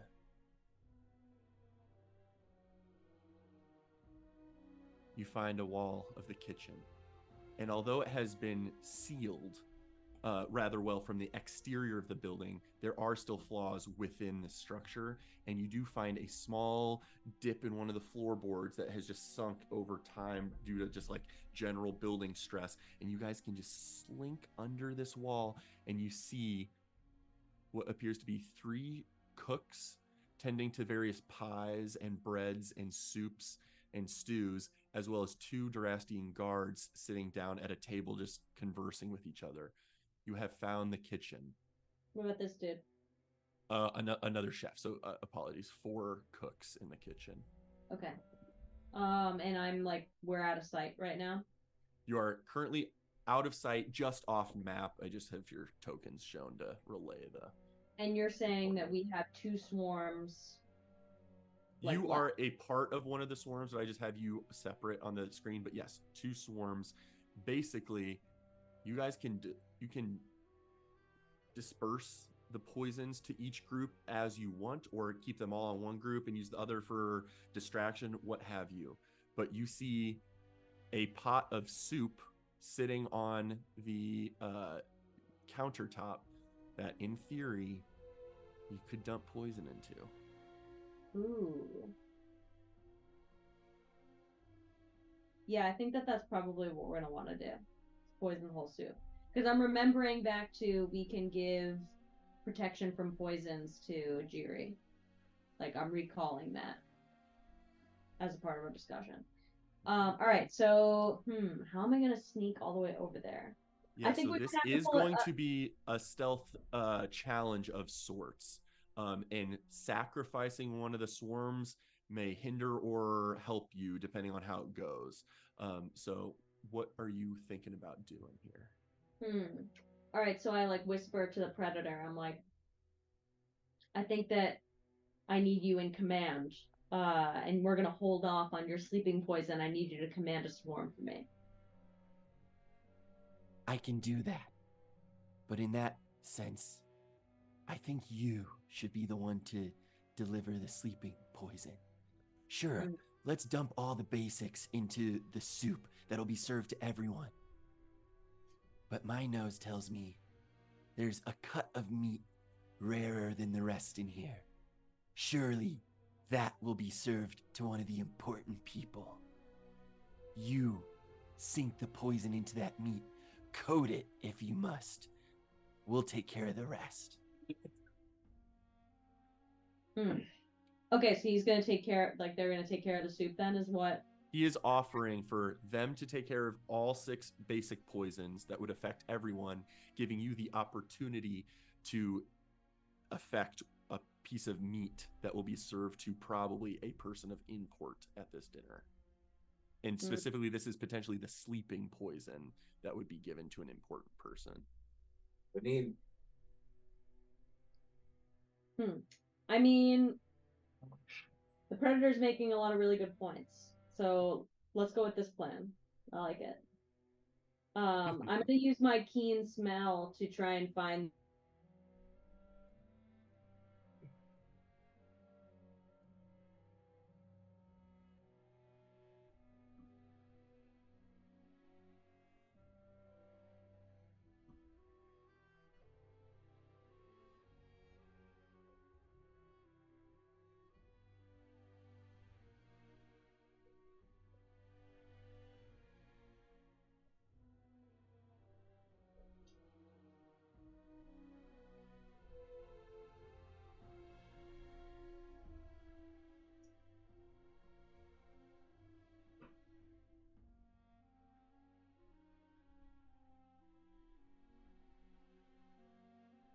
keen smell to try and find out. Was where it cut off. Oh, keen Yes. smell to find the rare cut of meat. I was wondering where that Okay. was. Go ahead and make a perception check with advantage. Smellception. Based on where the predator indicated, you definitely see the table where one of the chefs is slicing into meat, and you do see a separate sort of basic parcel wrapped cut of meat that is tied off with a thin string. So you identify it, the location at least, over in this direction. Okay, I have another piece of information I'd like. How tight are this dude's pants? Like the pant legs? Like are they to the bottom, or are they like cuffed and like tucked into a boot?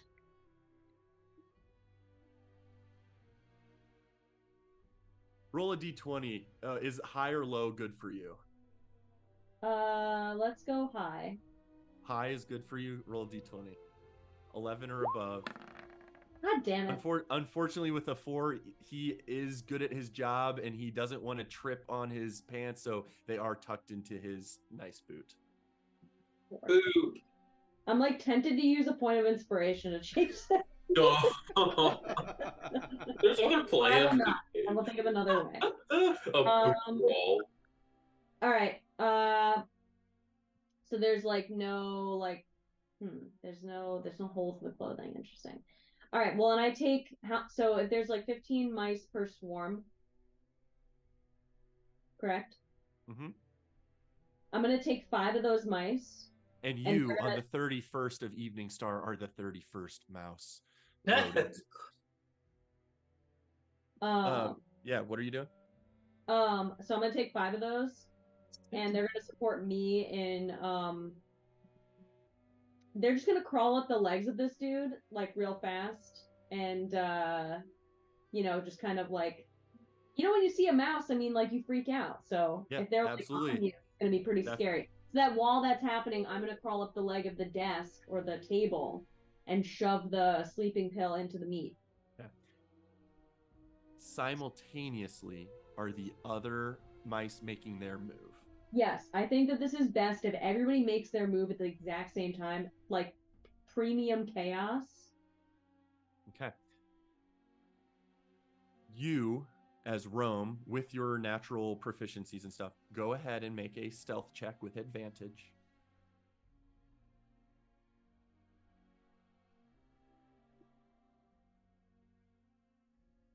Okay. Go ahead and also roll 2 more d20s.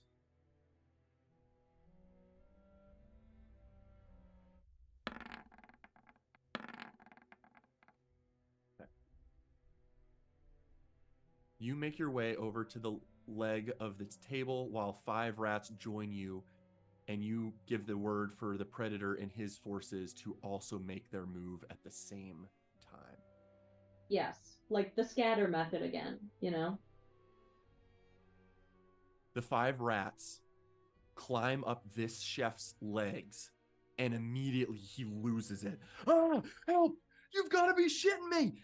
And you make your move. You get up to the parcel of meat, and you are able to peel it back. You have your poison, and you're able to drench this well-cured meat portion with sleeping poison. And then make your way under the table unseen. As you're making your way, you see a couple of the mice meet their end as the chef is putting his boot to heads. And you also see a scattering of mice just below this table on the side of this cabinet come back down after successful mission at the stew pot. However, 2 more individuals enter the room, and these soldiers get up immediately and begin going to town on these mice. So sorry that I got in the kitchen. They just escaped from the dungeons. I don't know how it happened. And they are bashing brains, and it is a gory sight. And as you are able to slink out of this room back into the wall system, you see the predator stand at attention before he is stomped. Many brave souls lost their lives in the pursuit of this mission, Christ. Oh my god. but the soup has been poisoned as well as the meat. Are we the bad guys? I may have misunderstood. Is the predator dead? The predator is dead. Okay, so if we're behind the wall at this point, right? So I'm like behind the drywall. Yes, you are safe. You are in the wall system. Okay, so like, are there any mice that are alive? You see one or two were able to scatter out of the room, just dodging boots where they could. None have made it back to the wall system. DM, can you play a little funeral dirge so we can honor the predator? Do you have taps? So what's that called? Taps. Is it called? God. Just the sight of him there at attention. Over the dead body of the predator. I say a prayer. And I say, Predator. That makes it better.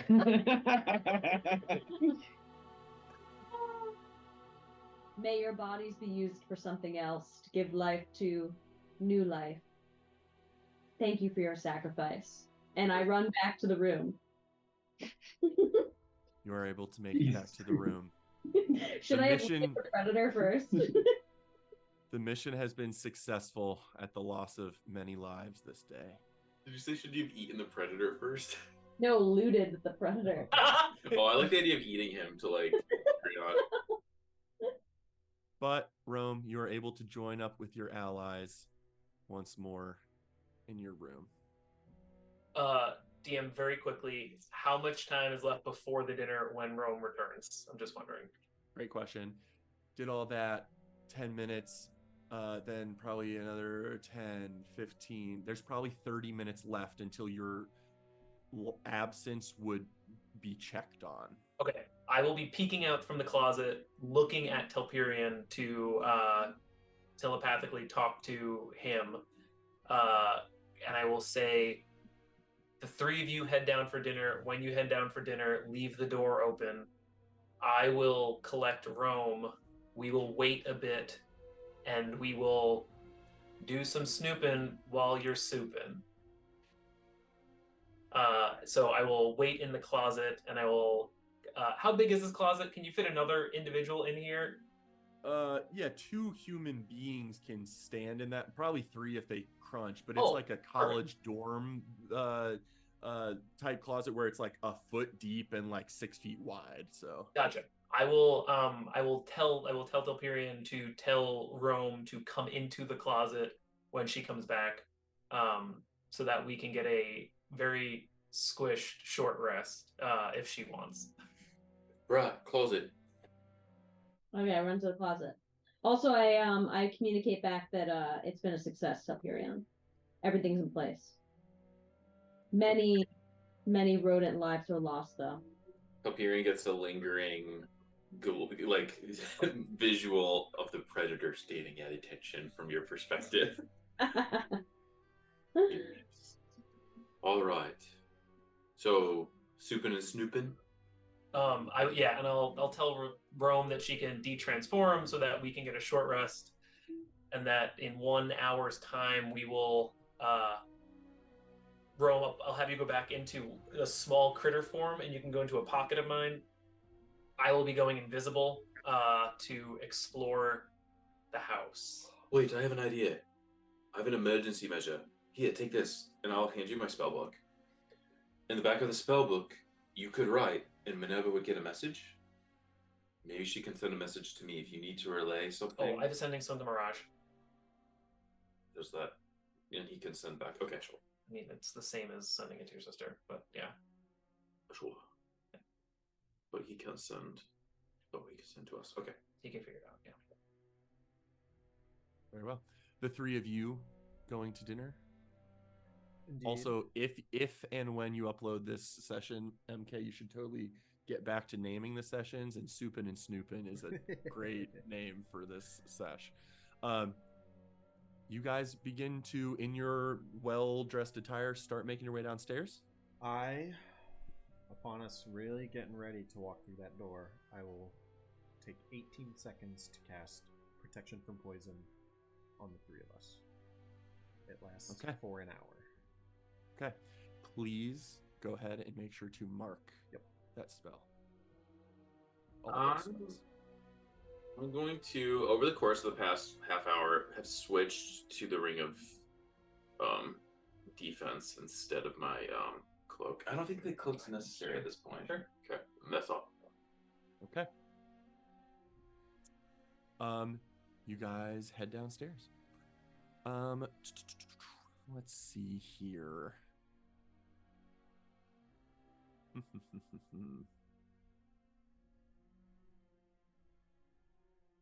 Tim, are you there? Me?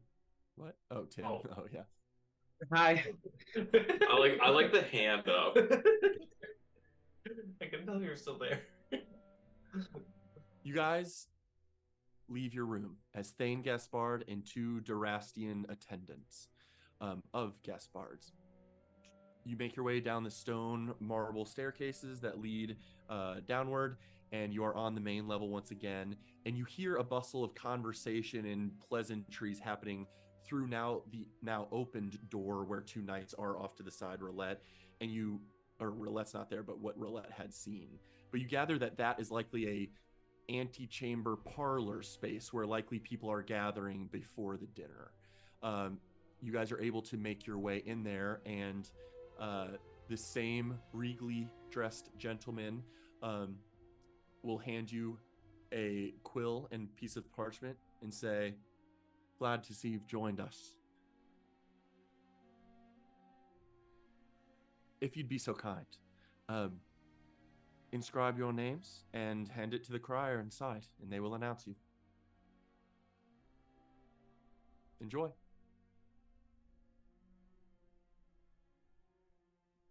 Soldiers, you first. I will take it and mark down Thane Gaspard, presider, over telepathically to Telperion, Colony 5. Colony 5. And overseer of Colony 5. And leave it at that. Because they don't need, and I'll think to Telperion again, they don't care what our soldiers' names are. We're just here on the side of Gaspard. Attendants of Gaspard. And then we continue onward. You continue through the door, and there is an elegantly dressed man with a frilly collar peeking through his very deep purple velvet vest, and he takes your card and announces your description.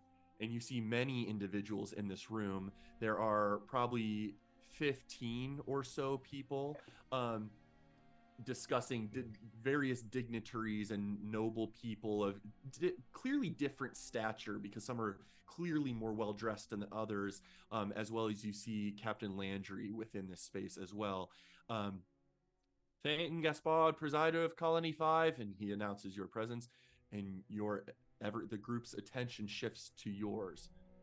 But quickly they go back to their own conversations, and you have less than half an hour, if you so choose, to either blend in and not gather attention, or potentially interact socially, whether to overhear, eavesdrop on conversations, maybe just assess people and their whereabouts, or even engage in pleasantries yourself and interact in some way that might gather candid intel in some ways. I would like to be on staying at the Thane's side until I'm dismissed or something. Doing nothing else. Looking out for people eyeing us weirdly, and generally trying to read lips and discern conversations for the next 30 minutes. Very well. With your observant feat, that will lend itself very well to this. How about you other two? The Thane is gonna look to see who kind of, as everybody goes back to their business, if anybody's like lingering, and like see if he makes eye contact with anybody. Go ahead and, well, actually, I'm gonna have you pause. Telpiran, what about you? What are you doing in this moment? On a perception check, and I want to see who is here, if I recognize the Count, Contessa, or the Talon.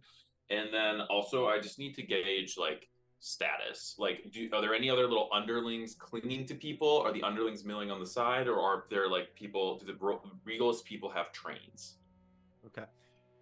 Telpiran, I would say that's more of an insight check than perception. Actually, you can make a perception check. Insight would just give you different information. Toby Rama, you can also make a perception check based on lip reading. And Jiri, you were specifically looking for who? I'm just looking to see if anybody's is trying to get my attention or makes like eye contact with me. I'm just looking who was to lingering. see That's right. Yeah. who so to go to. You were the one who instirred in my mind insight check. So you go ahead and make an insight check. The other two can use perception. Toby Rama, I imagine your magical shield may apply, but it looks like a Durastian shield right now. Okay. Let's see what we got here. A nice spread of people here. Jiri, everyone in this space seems to have pretty quickly gone back to their business. Socialites in their sort of most natural state, maybe not. They probably were discussing something gossip worthy or interesting, and so unless you have something valuable to contribute, maybe they might not even be interested in your arrival. You don't catch any overt eyes drilling into you necessarily. Telperion, there are enough people here where in a small-ish parlor type space where you don't quickly get a sense of lackeys surrounding certain people. From what you can tell, anyone here could have number of motivations for interacting with each individual person. You don't necessarily see a cloister around a specific individual that imply lackey status. However, even with a natural one, you are able to just sense the room and look at people's faces, and two people stand out. Number one, apologies.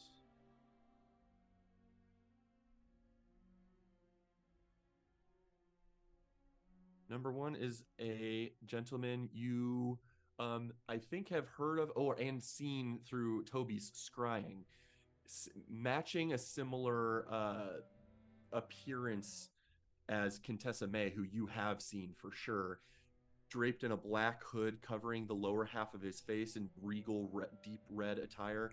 You quickly identify an individual who seems to be probably Count Lee. Contessa May does not seem to be anywhere in attendance. You do also hear the obnoxious ramblings of, haha, yeah, and then this is what happened, and yeah, and we made a hole in the wall, so now Durast has free reign into the nation. And you gather the familiar tone of Balan, previous foreman of Cardigan Post, who has been freed from his imprisoned state and reasserted into seemingly an elevated status at Cardigan Post, willingly and eagerly aiding Durast. Murder. Short dwarven stature for Rome. This was early campaign, like session 4 or something. But short, middle-aged, and therefore probably a couple hundred years on him. Dwarven man, thick beard, graying, but now very well tied off with a series of cuffs along the length of the beard, balding on top, but thick hair that hangs to his shoulders behind. His attire alone suggests he has seen some compensation for his efforts, and he has been invited to this dinner. Those are the two interesting individuals. Toby Rama, you begin to lip read very expertly, fading into the background as one of Thane Gaspard, who already isn't necessarily engaging socially yet. They're not paying him much mind in the first place yet. And so you're even easier to fade into the background, and you have opportune chances to seize lip reading. There are a couple pieces of info you gather just from general conversation. And let me find this because I do have nuggets for this. Imagine he plays an audio clip that Mary helped him record. That'd be incredible. Just aimless chatter. Two women stand off to the side. I'm gonna pull up a different thing too. Two women stand to the side and are discussing. Do you think the Talon will have any good news of what has happened at Athros? Do they make substantial progress, or do we need to prepare for the worst, that our cousins in the forces might not return home for months longer? You gain another bit of intel of, yes, I happen to have glimpsed the Talon and his encampment outside of the city in our arrival. It seems he has purposefully delayed his entrance until the very last moment. Can't tell if he's trying to make a show of it or if he just only wants to be here for as little time as possible. You get another glimpse of someone else talking about the siege at Athros, saying, with the Talon coming this way, I wonder if Talon Vitria might be the one taking over the overseeing of that effort in the meantime while Kota is away. You see another talking to Count Lee and says, pardon, where is your esteemed mate? I'm foaming at the mouth to get a chance to talk to her about my proposal. She has seemed interested in it before, but I haven't been able to get an audience since. And you see his response just say, she is waiting on the final guest to arrive and will announce his attendance as soon as it becomes available. And a final piece of intel you gather from a man, you learn his title and name specifically. His name is Mao, M-A-O, Mao Rosterna. And his title seems to be the Curator of Imports and Exports. And he is discussing with two individuals, a man and woman, talking to him, and he's a little farther out of the way where some of your lip reading is more useful from afar. And he, in a hushed tone, he says, yes, I have not had a chance yet to inform the Talon, and I hope to do so tonight during the pleasantries. But it would seem that the Maker is very interested in that scrap metal that was retrieved at Colony 5. I have seen that Thane Gaspard has seemed to attend. I would very much like the opportunity to discuss with him this, as it was lined with mithril wiring inside. It is currently it has already been shipped to Ostenis and has been being investigated for use in mass rollout. Mass rollout.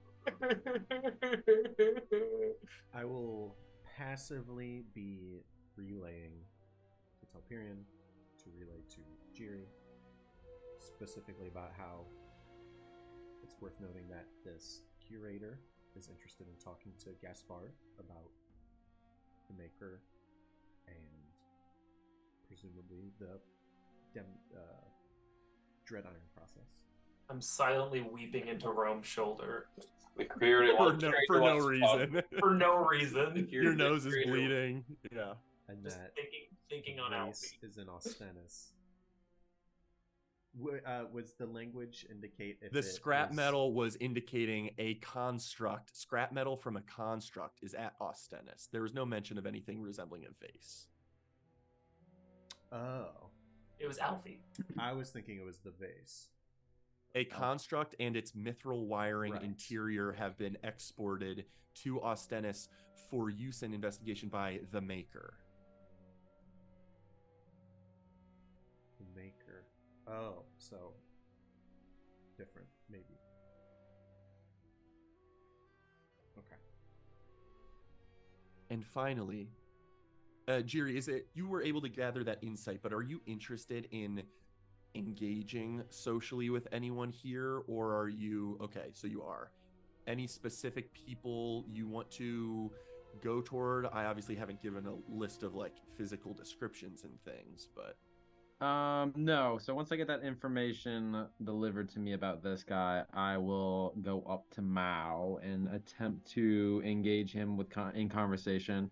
I'll kind of like be a little bit more subtle about it, and I feel like Jerry would be probably good at this, of like entering into a conversation, just like arriving and like laughing at jokes, or like adding points of without kind of like introducing himself and making like a big scene of it, just kind of like trying to naturally slide into this conversation with Mao and then whoever he's talking with.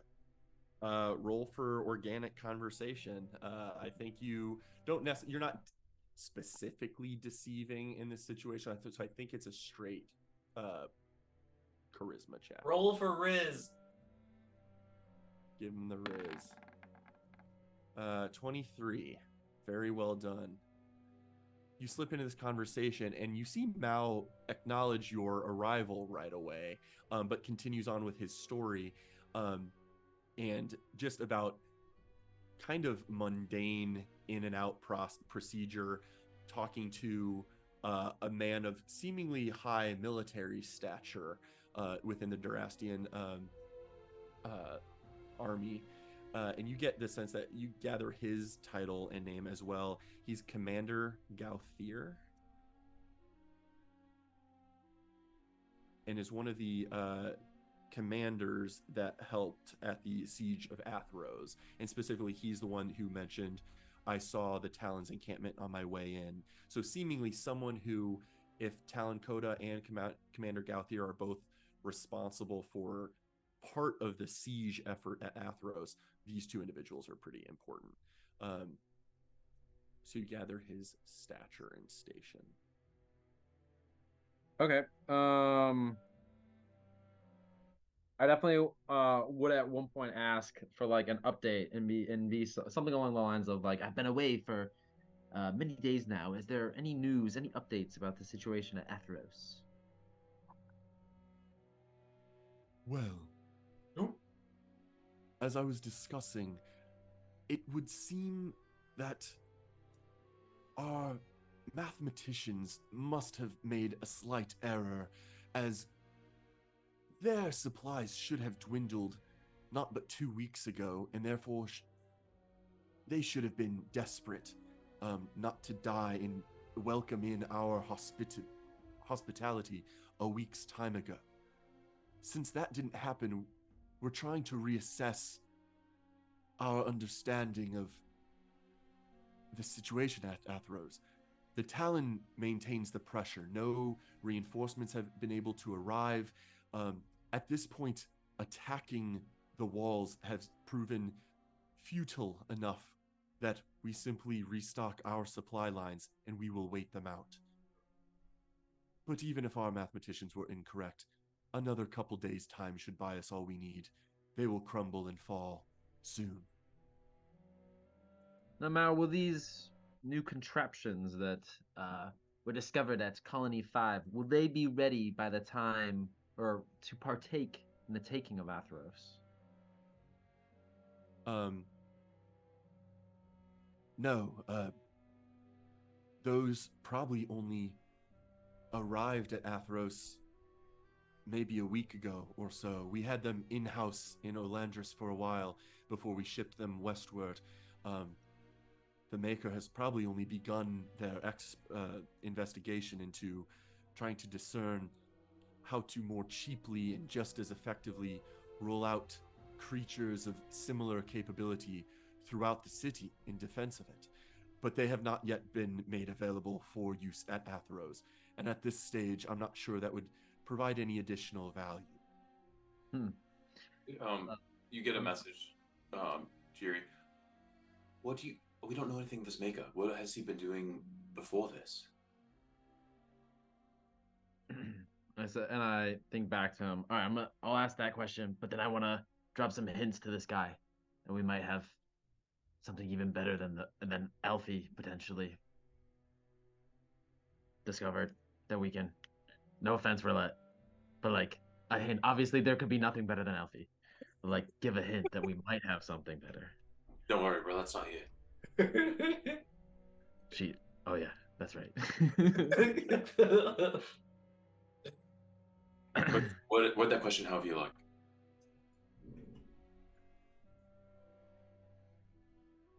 Well, yeah. I mean, I'll just say prior to this, what had the maker been working on that this new discovery has taken him away from?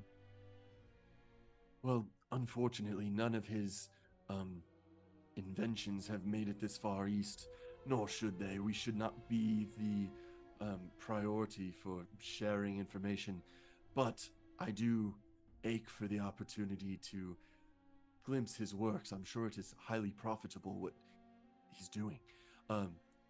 Most notably, he is the engineer responsible for the restoration and enhancement of the many turrets that Durast was able to nullify in the original invasion.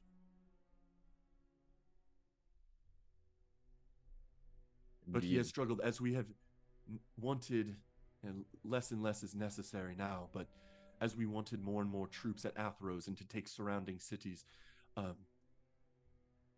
I know him only by reputation, but I know he was impatient with the idea of lending soldiers outward and was looking for a cheaper way and less prone to death than our troops' way to defend the capital.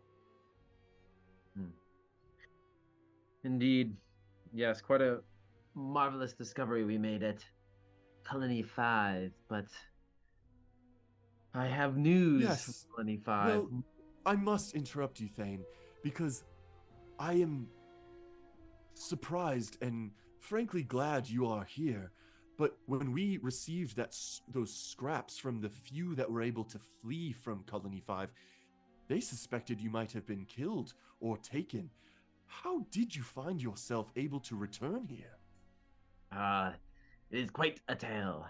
I do intend to tell it this evening, but most of it must be saved, I'm afraid. I'm looking to pass along some certain and I do apologize for being rather secretive about what had occurred. That those scraps weren't the only thing we found at Colony 5. There's something much more valuable that we discovered, and I am hoping to get an audience with the Thane. You could, excuse me, with Alan. the Talon. Perhaps you could help me in this regards, and then I could share that information with you as well. I will see what I can do. I have also similarly requested a seat close to the Talon, as I am interested in making him aware of the delivery to the Maker, as I think it might be of interest to him in his siege efforts.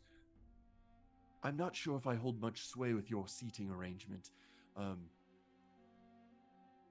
I must admit, there has been some discussion about your whereabouts just this evening before you arrived. People are dying to know what you've been up to for the past 2 weeks. What news is there of the recovering force that just marched there recently? Were they able to rescue you then? Well, I did not require a rescue, in fact. I was able to assist them in their efforts there. It was a great and bloody battle, but we were indeed victorious at the end. Very few Durastians survived, though. But we were able to decimate the armies of our enemies. I have the official report, and I like motion over to Toby Rama, and I take the letter and I hand it to him in case he wants to take a look at it and read it. But he will eagerly take it and read through it And as he begins to roll a general deception check as part of the formality of the letter writing process. Yeah, just go ahead and roll a deception check. So period, I'm watching this guy's face as Jiri tells this part, trying to figure out if he knew that the force was decimated. Yeah, go ahead and roll an insight check on that. Flat 10. Definitely a look of surprise. You're not sure if veiled surprise and he's hiding other things, but definitely a somewhat, not a politician in his own right, a somewhat natural surprised motion came across his face. Jiri, as you hand over the letter and he's reading it, he's like, "This is most fascinating. Yes, I suspect you should be the one to inform the Talon and whoever else you want of this story. It's almost too hard to believe, but this is fascinating. Here, don't want to lose that," and hands it back to you. I must also say, and as the conversation tries to continue, a clearing of her voice takes place at the back of the room. And you all see... The line ready. Get the line ready. Oh, no.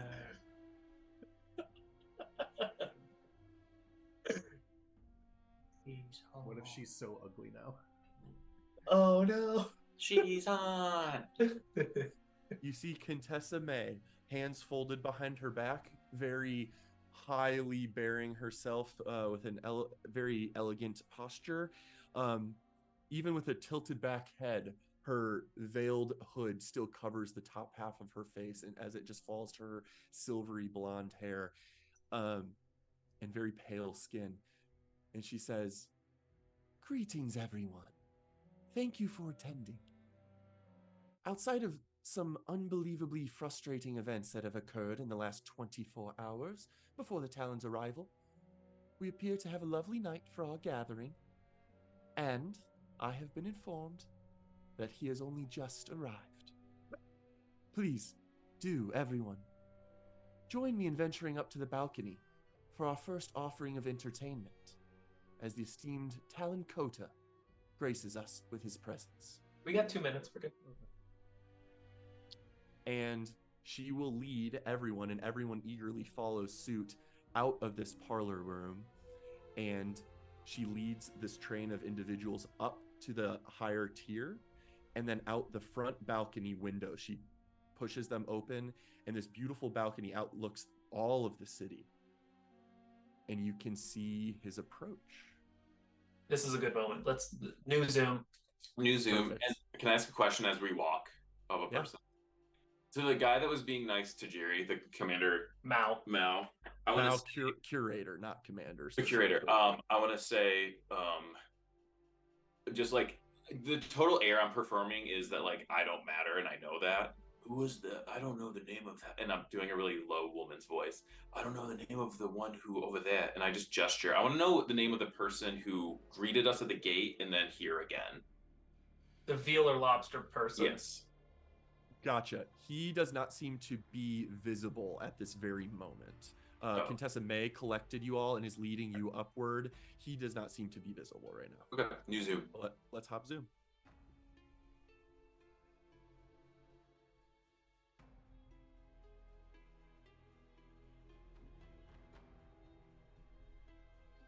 It was a trick question. Yeah. I think we're coming. Yeah. This is turning into critical season 1. Oh, right. While we're walking, I would stick with Mao, and I would just mention to him that if you do happen to get the Talon's ear, mention to him that I have something more, even more interesting from Colony 5. I will see what I can do. Thank you. You are all led out onto the balcony. And Contessa May looks onward over the city she presides over. And you see in the distance a larger than usual black wyvern slowly beat its wings and land just inside the gate, the northern gate. The gates behind him open up, and a series of knights proceed behind him, moving forward. The Talon, riding on this large wyvern, steps off from a fairly great height at 15 feet and just allows himself to fall and just lands very gracefully. And I need to do a thing real quick. I want to throw him up on the screen.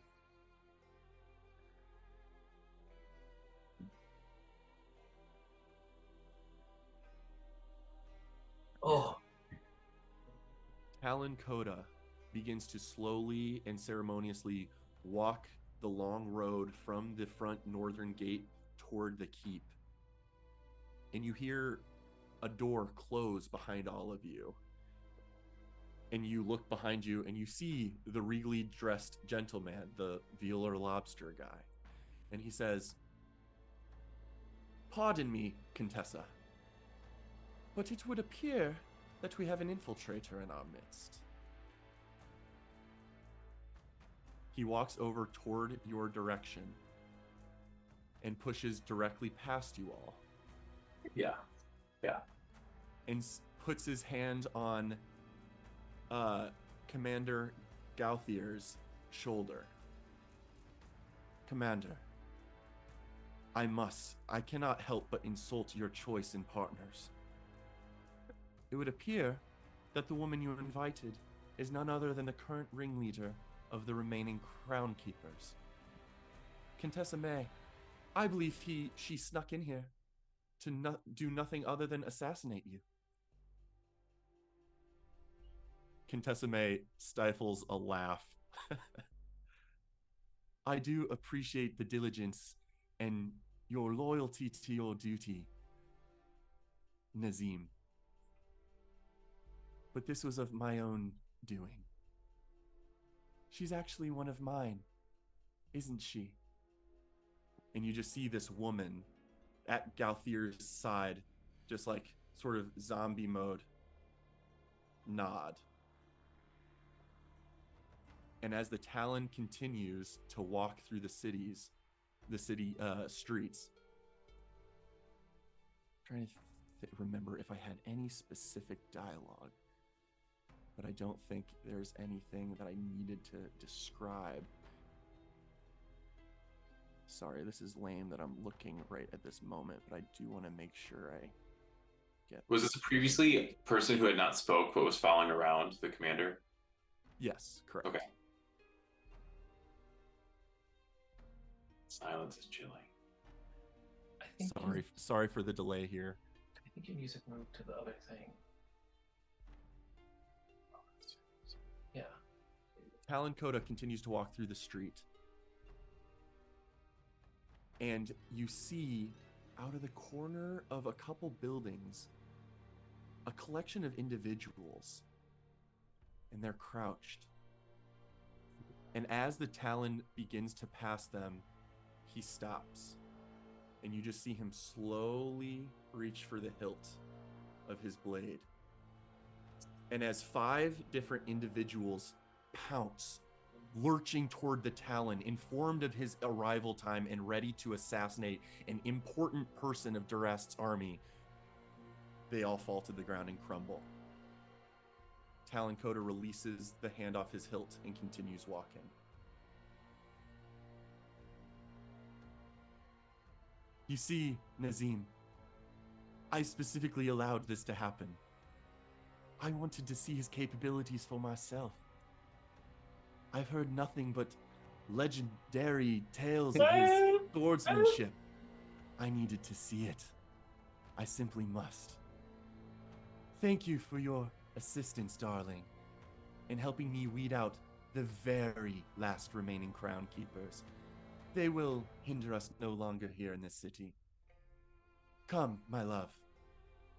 And this woman walks up to the Contessa And the Contessa places her hands on each side of this woman's face and leans in for a kiss. And slowly but surely, you see this woman's body go limp and then just crumple to the ground and fall. The Contessa wipes her lips with her wrist. Very well. Well, on to the main hall. We have dining to attend to. And she will lead her way past who you understand now is the Claw of the Court, Nazim Dren, who you were given that title from the United Kin Army's intelligence, but that well-dressed man, his name is Nazim. He is seemingly a maybe right hand of the occupying regents, the Count and Contessa. And soon you are led downstairs.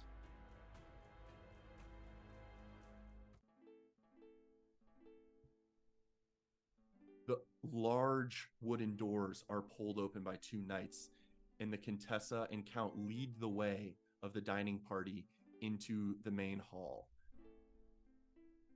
There is a simple duo of two well-dressed bards off in the corner playing a lute and flute, just to set a general atmospheric vibe for dinner. And the Claw of the Court, Nazim Dren, comes by everyone and directs them to their seat before arriving at you, Thane Gaspard, and saying, "We really did have to make the seating arrangement a little bit more dense with your two attendants dining with us, which we were not informed of. However, I found the perfect spot for you, right across from myself, right next to where the Talon himself will sit. Perhaps you can regale us all with the tales of what you are up to in this last 2 weeks." And before long, Good thing. the front of the keep opens up, and Talon Coda Nevere walks through the front doors, received by Nazim quickly and escorted to his seat at the table. And I will throw us to the main hall.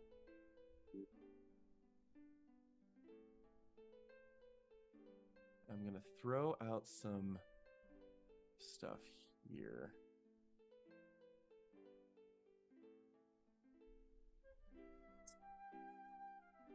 I wasn't sure exactly who of you would be dining and accompanying Thane Gaspard in the final, so I will adjust that, but consider what your names might be in case it comes up in conversation.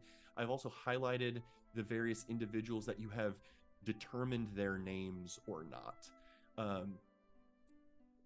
And various knights occupy this space, guarding a couple doors throughout this space as well as the entryway. But a series of appetizers, breads, jams, butters, berries, many pitchers of ales and meads and wines are set throughout this long table. And Contessa May takes her spot at the head of the table, Count Lee directly at her side, and Talon Coda sits where directed by the Claw of the Court, Nazim Dren, who is also right across from you where you will be sitting. I know we started a little late and had an interruption, and maybe this is a little early, but I feel like this is a good jumping in spot for next time, as you are all seated at the dinner. Can I request one thing? Sure. Did we hear the beginning of Roulette's side venture? Can we just keep going? Oh, that's a good question. The one reason I don't know about Keep Going is I do need to check with Mary to see what are we doing. I don't know if I can go super late. So I can definitely check in on that. But at the very minimum, let's suspense music for another sneaking escapade. Roulette and Rome. As the rest of the party is being sat at dinner, an hour has gone by at this point. You two specifically are able to get a short rest, recover your wild shapes, whatever Roulette recovers on a short rest. And what are you guys interested in doing? During that short rest, I will have done 4 things. Sulfur two noises of rats scurrying and smell of smoke, just like smoke, and four little buttons or something, and I'll put them in the bag of holding just so I have them. Okay. Magical like tinkering some, like- available. Oh, I was just gonna say, I feel like Rome probably had some like PTSD dream of like mice getting slaughtered and stomped on. As you're one of them. We're having girl cuddle time in the thing. Rome, I'm gonna go invisible and be able to kind of stalk around the house. If you want to go as any kind of small critter, you can sneak in one of my pockets and stay invisible with me, to kind of help scope around. I don't know what you want to. Does that work? I don't. Would it be? I mean, I also can make myself invisible as well, if need be. Oh, you have invisibility? Yeah. Oh, on top of being invisible, I was gonna not be walking on the floor because I've got these fancy boots on, so I was gonna be essentially flying through the house. Ooh. Okay, So yeah, I'll transform back into a rat and I'll go back into your pocket. Okay, I'll have her in like breast pocket, so she can sneak out just barely enough, but like she's in my clothes, so I'm assuming she's staying invisible. I don't know how this works. Yeah, I don't. Making your own clothes of invisible with you is obviously valid as part of the spell. I don't think you can make another creature invisible if she's in your pocket, you are unless correct. she's also casting invisibility up front. Then wild We have a shape, workaround. that's fine. I will put you in the I can put you in the necklace for the short term. Actually, even before you turn into a rat, I can just put you in the necklace and keep you front and center so that you can see everything. Oh yeah, let's do that. And then I don't even have to use a wild shape, correct? I can just be in the necklace. Correct. You can just use a wild shape in an emergency if I pop you out. Yeah, let's do Okay, that. Rome in the necklace, Roulette invisible, so Dude, this there's necklace nothing is visible fucking right now. gold. Yeah. Then once we hit that hour, or even before, like 5-10 minutes before then, because I know she can continue getting the short rest in the necklace, I am going to cast invisibility on myself. Casting invisibility on myself. I will activate the boots, which don't really need activation, but as I step out of the closet, I'm going to remain, unless I can go up higher in most of these hallways, I'm going to remain like 3 inches off the floor at all times. Understood. Yeah, I would say with that, shy of like friction of your clothes, which is boring, I'll say, yeah, if you're utilizing burning some of the duration of your flying boots, there's no sound that's going to happen. There's no visual. I might not even require a check. You will be functionally not there for most of your exploring unless there's a certain reason where I'd want to check. Well, I'll do my best to stay as high as possible, like to stay in case of emergency. I can just move to the side, but I would like to exit the room and start explore. What do I see first? Half an hour after dinner started, what do I see in the hallway? You unlatch the door. Door was left open. Door was left open. Okay. Yes. Okay. You're able to walk out of the door, and you see a knight right a couple 20 feet over to the side of the corridor where the corridor ends, and there's a large window that looks outward, and he's just standing at attention watching the corridor, meeting awkward eye contact with the exact same knight on the other side doing the same. Okay. It's not on this one. Thrilling, isn't it? How many doors are up here? 8 on your side. Mental math would say 16 total. 8 on this wing, 8 on the other wing. Am I in a balcony that overlooks something, or is this just like hotel hallway? Hotel hallway, essentially. Oh, the doors. That's what I was. So no one else. But they're not. Sorry, but they're not joined. You can't walk from one end to the other. You would have to go down one staircase and up the other staircase. There's sort of a gap in the middle that overlooks the level below. But that's neither here nor there. Staircase one side 8, staircase the other side 8. Oh, I gotcha. It's So not like a single hallway. when I step out, there's a balcony, there's like a railing, and then something over. Closer to the middle, yeah. It's like the house in Encanto. Presuming that there's another like pair of knights on the other side, I can see like on the same. Well, there's just one at the end of this wing and one at the end of the other wing. You can see the whole way. It's just like you couldn't functionally walk that whole way. You can because you're flying, but yeah. Yeah. From what I can see, or if I step, I'm gonna step over the balcony, so I'm just like over whatever the middle main area is. Surveying the doors. Are any of the other doors open? Make a perception check.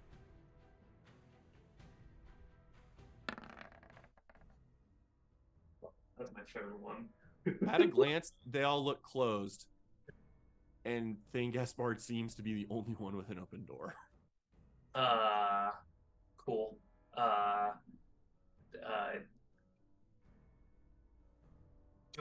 Directly beneath me is that first area we walked in, so I can see the double doors. Foyer area leads. You can see the wooden doors are now open. You functionally could step down there and peek into the main hall where the dinner's happening now if you wanted to. You have free reign of that space now. I could go murk the talent. I'm not going to do that. I don't know if I can get around these guards. Because it's essentially a big open space, and the guards can see everything in this big open space. Other side hall. When we first walked in, you said that there were two long hallways that went to the left and right. Yes, exactly what you're... Same thing on both levels, basically, but the bottom level, it all connects. And one end goes to the dungeon area, one end goes to the kitchen area. I don't know if there's any benefit to going around, because they're just going to see me.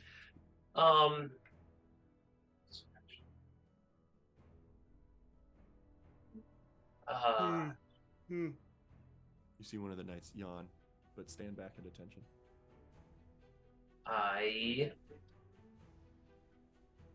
I saw two knights standing next to a door when we first arrived here. Yes.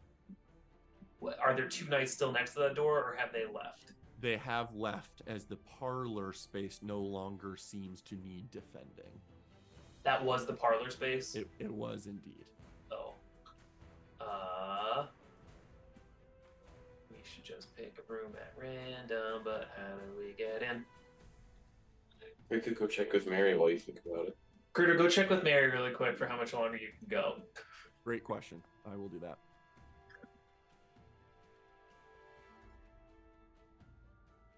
Guys, I don't think we should try to fight the Talon. No. Full on animate those idiots. Like, unclip clip and they're dead. I still want to kill somebody, though. I want to kill Count Contessa. Poison can kill somebody. Let's try to now work our way into the Count and Contessa, I think. You know what's weird? Means make it through the dinner. We have to make the dinner undetected.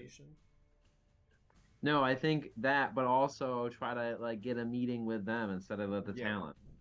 Right. We need to switch to the, I should have told the guy, no, actually, I want to meet with those other two instead. Well, I think we didn't if know. you bring up Dread Iron stuff, I think that's more likely to That's get where their I'm going. attention than the talent's attention. Oh, So perfect. I think that'll work out. Okay. They just ordered pizza. I do want to join them for pizza, but that's like a 30-minute away thing, so I can go longer.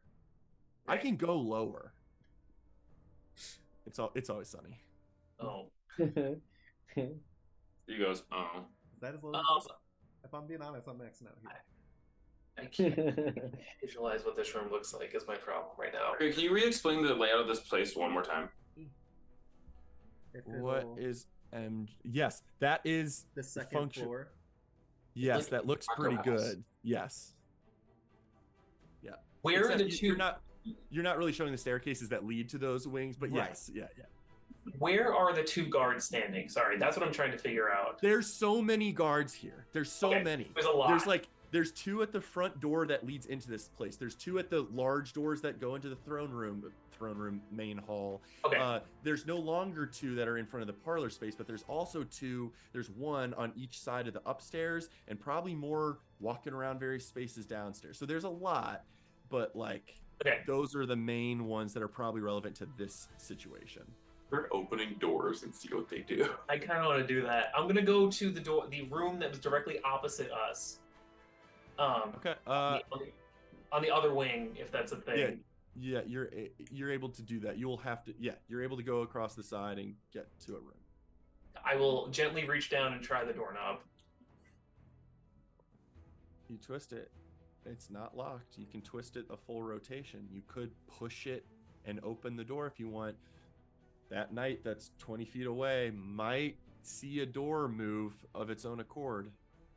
I'm going to turn the knob and open it just so that it's like, so it goes like from this to this, like just the Okay. tiniest bit. I want it to be Okay. open so I could just push it open. Okay, you can do that. I want to go to the next room, slightly further away from the guard. Holy shit. Okay, you can do that. Same thing. Same thing. Okay, next door, same thing. Yeah, I want to do this to like, however many doors in a row. 8 doors. 8 and 8. But I don't want to get like within 15 feet of a guard. Okay. Okay. So without doing that, we'll say 6. 6.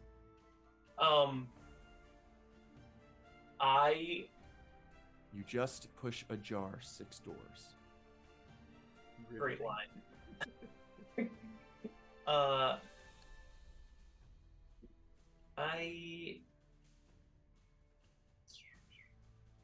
I'm gonna pick There's also obviously, as depicted on the screen here, a bunch of guards in the main hall, but that's not relevant to you. Yeah. I'm gonna pick the middle of those, and I'm going to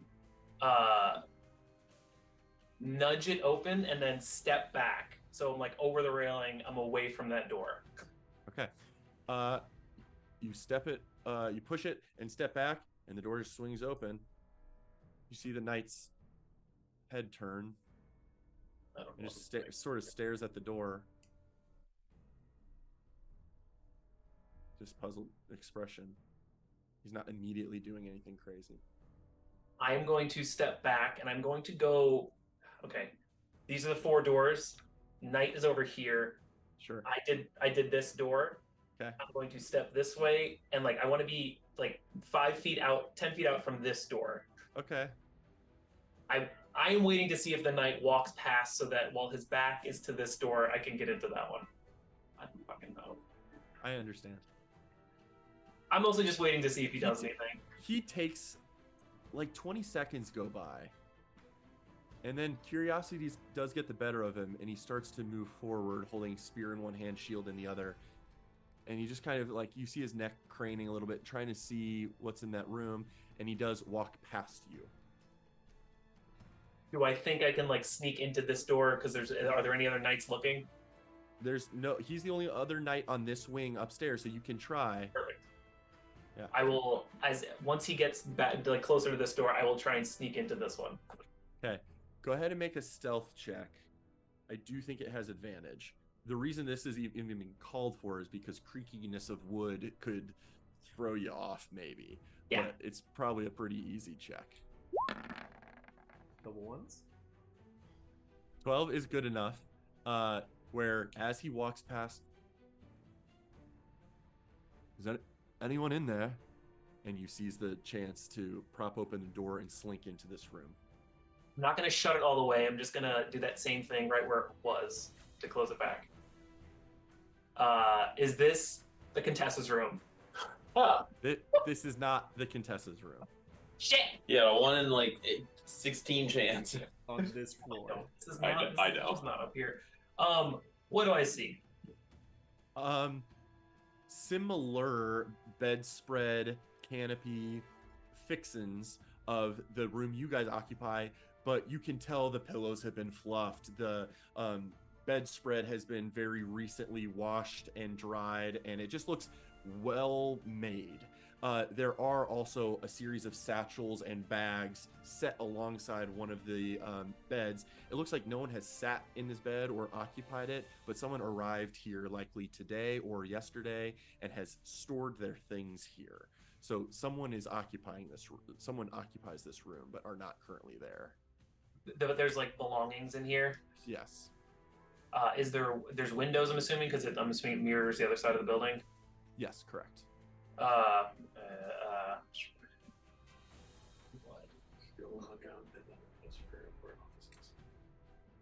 Oh, I should have just done that out of our room.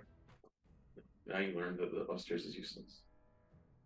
I will. Yep. Okay. Our door's still open. I have an actual plan of things I want to do now. I'm gonna wait till I hear the knight walking back past to his post. And I'm going. You hear the click of a door as he closes the door. Need to be more careful. If we weren't so damn good at our jobs, a thief could get in and rob a person. I want to rob this person. Do I see like a purse or a satchel or something in here? Yeah. You see a general a folding knapsack that has a latch. You could investigate. I might just take the whole thing. Look at it. I will gently peek it open and see if I can see what's inside. You undo the latch, open the fold, and a series of documents are stored within that seem to be of very rigid schedules. And you do find tucked within them a letter to the attention of Curator Maristerna. You seem to have broken into the curator's room. I have no idea who this is.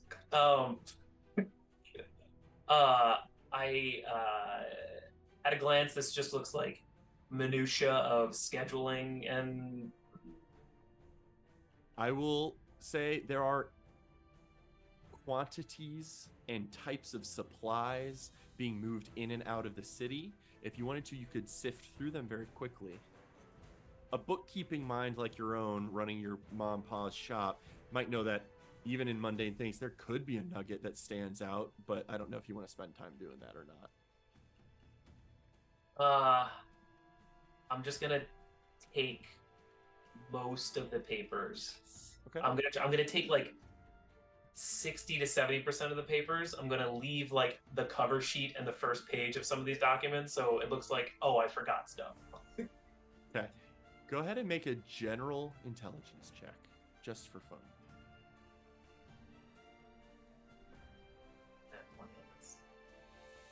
Did it go? Hasn't I come would through look on at my that 20 end yet. Oh, here it goes. Fuck. 7. You can react. You grab some stuff for sure. I want an inspiration on that one. No, I'm not gonna do it. I'm not gonna use the other one. Sure, I take some stuff, and I then will try and just like sneak back out, get back to our room. Okay. You get to the doorknob. You hear on the other, just through the sliver, "Unbelievable, this one too?" And click, the door shuts, and now you're in the room and would have to open the door to get out. I go to the window. Can I open the window? You're free to open the window. Pulls open. Nice breeze comes through. Yeah, I'm gonna open the window and I'm gonna step out. Okay.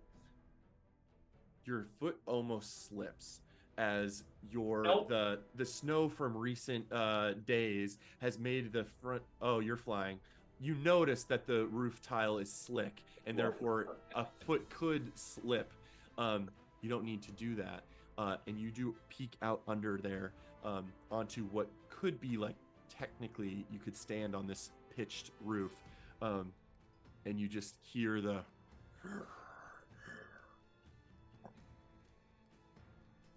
of a wyvern about 10 feet that way at the top of the peak. Cool. I will.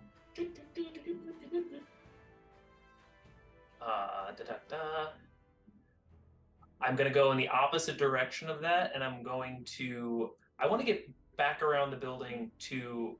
Actually, I don't really need to do that anymore. I am making sure I'm keeping like the necklace forward so that Rome does see everything I'm doing. I'm gonna go away from the Wyvern and I'm just gonna peek in the next window. You look in the next window. I will say, over the course of a few moments, Yeah. you're able to peek in a couple windows. Because rather than describe mundane rooms, Yeah. I'll tell you that by the time you get to the central, the most central room on this side of the wing, one further past the one you had tampered with and made the knight go check in on, you see the distinctly more refined room, more luxurious canopy drapings, and a slightly larger footprint of, square footage of this space.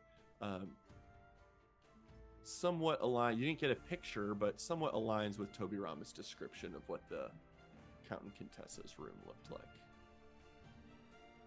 Okay, I have identified that room. You're standing functionally in the air near the roof, outside this window looking in. Do I smell anything? Do I smell sulfur? Make a perception check.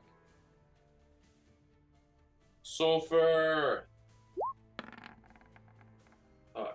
A little bit of a breeze is really preventing you from getting a whiff of something that might be hard to detect in the first place. You're invisible. I am invisible. I don't even know what the fuck I'm doing. I'm not going in this bedroom.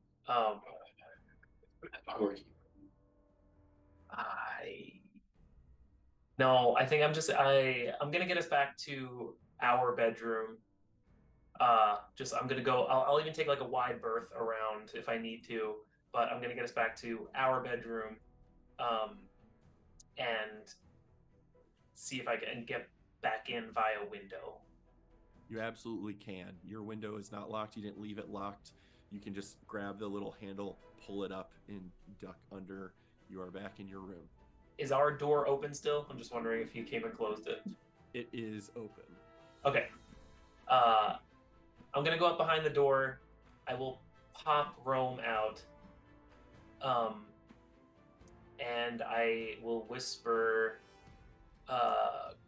Rome, I don't know if we're gonna be able to get into any of these rooms. And I'm very much whispering back in the corner and out of sight. But I think if you are a rat for the time being, I can give you a smell. You don't need to be seen. I can put you in a pocket, and if I need you to keep a smell out, a nose out for this sulfury smell, because there's a chance that there's someone else invisible in here with some sort of demonic presence. I will relay all of that as quickly as possible. Transform into a rat right then and there. Say no more. She transforms into a rat. I'm holding her in my hand. I will take out the sulfur stone that smells exactly like the sulfur I smelled, give it to her, smell it, put it back in my pocket, and I will conceal her in my, underneath a lapel or something. And then I will quickly exit the room, stand in the middle of the thing, and I'm mostly just keeping a watch out. I'm not going in any more rooms. At this point, is she invisible again? Rome. Or you're still invisible, but you said you tucked her under a lapel? I'm concealing her essentially inside of my clothes, so she is, I'll say, blinded, but can still smell. Is my Sure, I get that part. I'm trying to see if there's a floating rat out in the hallway, or if you're visible as a Durastian knight right now. Oh, I'm invisible. That's what I thought. You can't tuck a creature into you being invisible and make them invisible. That's why she was in the necklace. Objects and apparel can do that, but you can't make another creature invisible as part of that. Okay, could I cast invisibility on myself and then retroactively, and then I've transformed into a rat? You can certainly do that. It'll just use the spell slot. Let's We'll do just say I that. did that.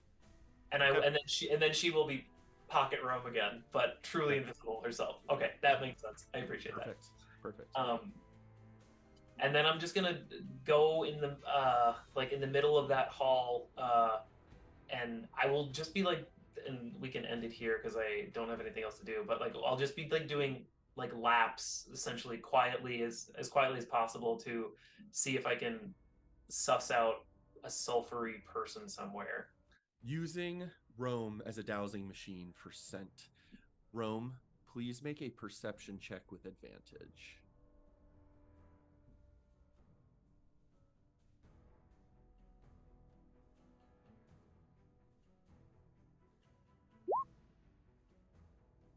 Amazing. Using Rome's little pokes and prods and nudges to encourage you to go certain directions, you do pick up the sulfuric scent in 3 spots.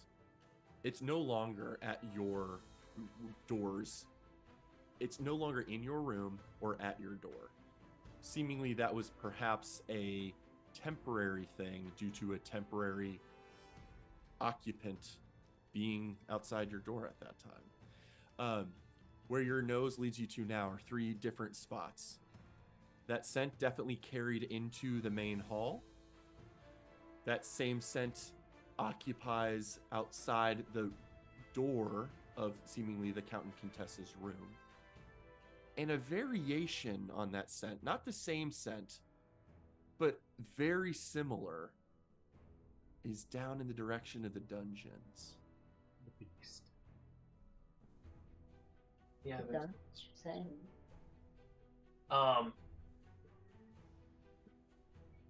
Good to know. And as Rome's nose guides you toward the main hall, and you get a whiff of that scent, you just clearly see Contessa May and Count Lee at the far end of the table, beginning to engage in conversation with the people they're sitting with. And then you see the Claw of the Court, Nazim Dren, just lean over the table to Thane Gaspard and say, "So, Thane, please, do describe for us what your recent month has been like. I'm sure the Talon might want to know."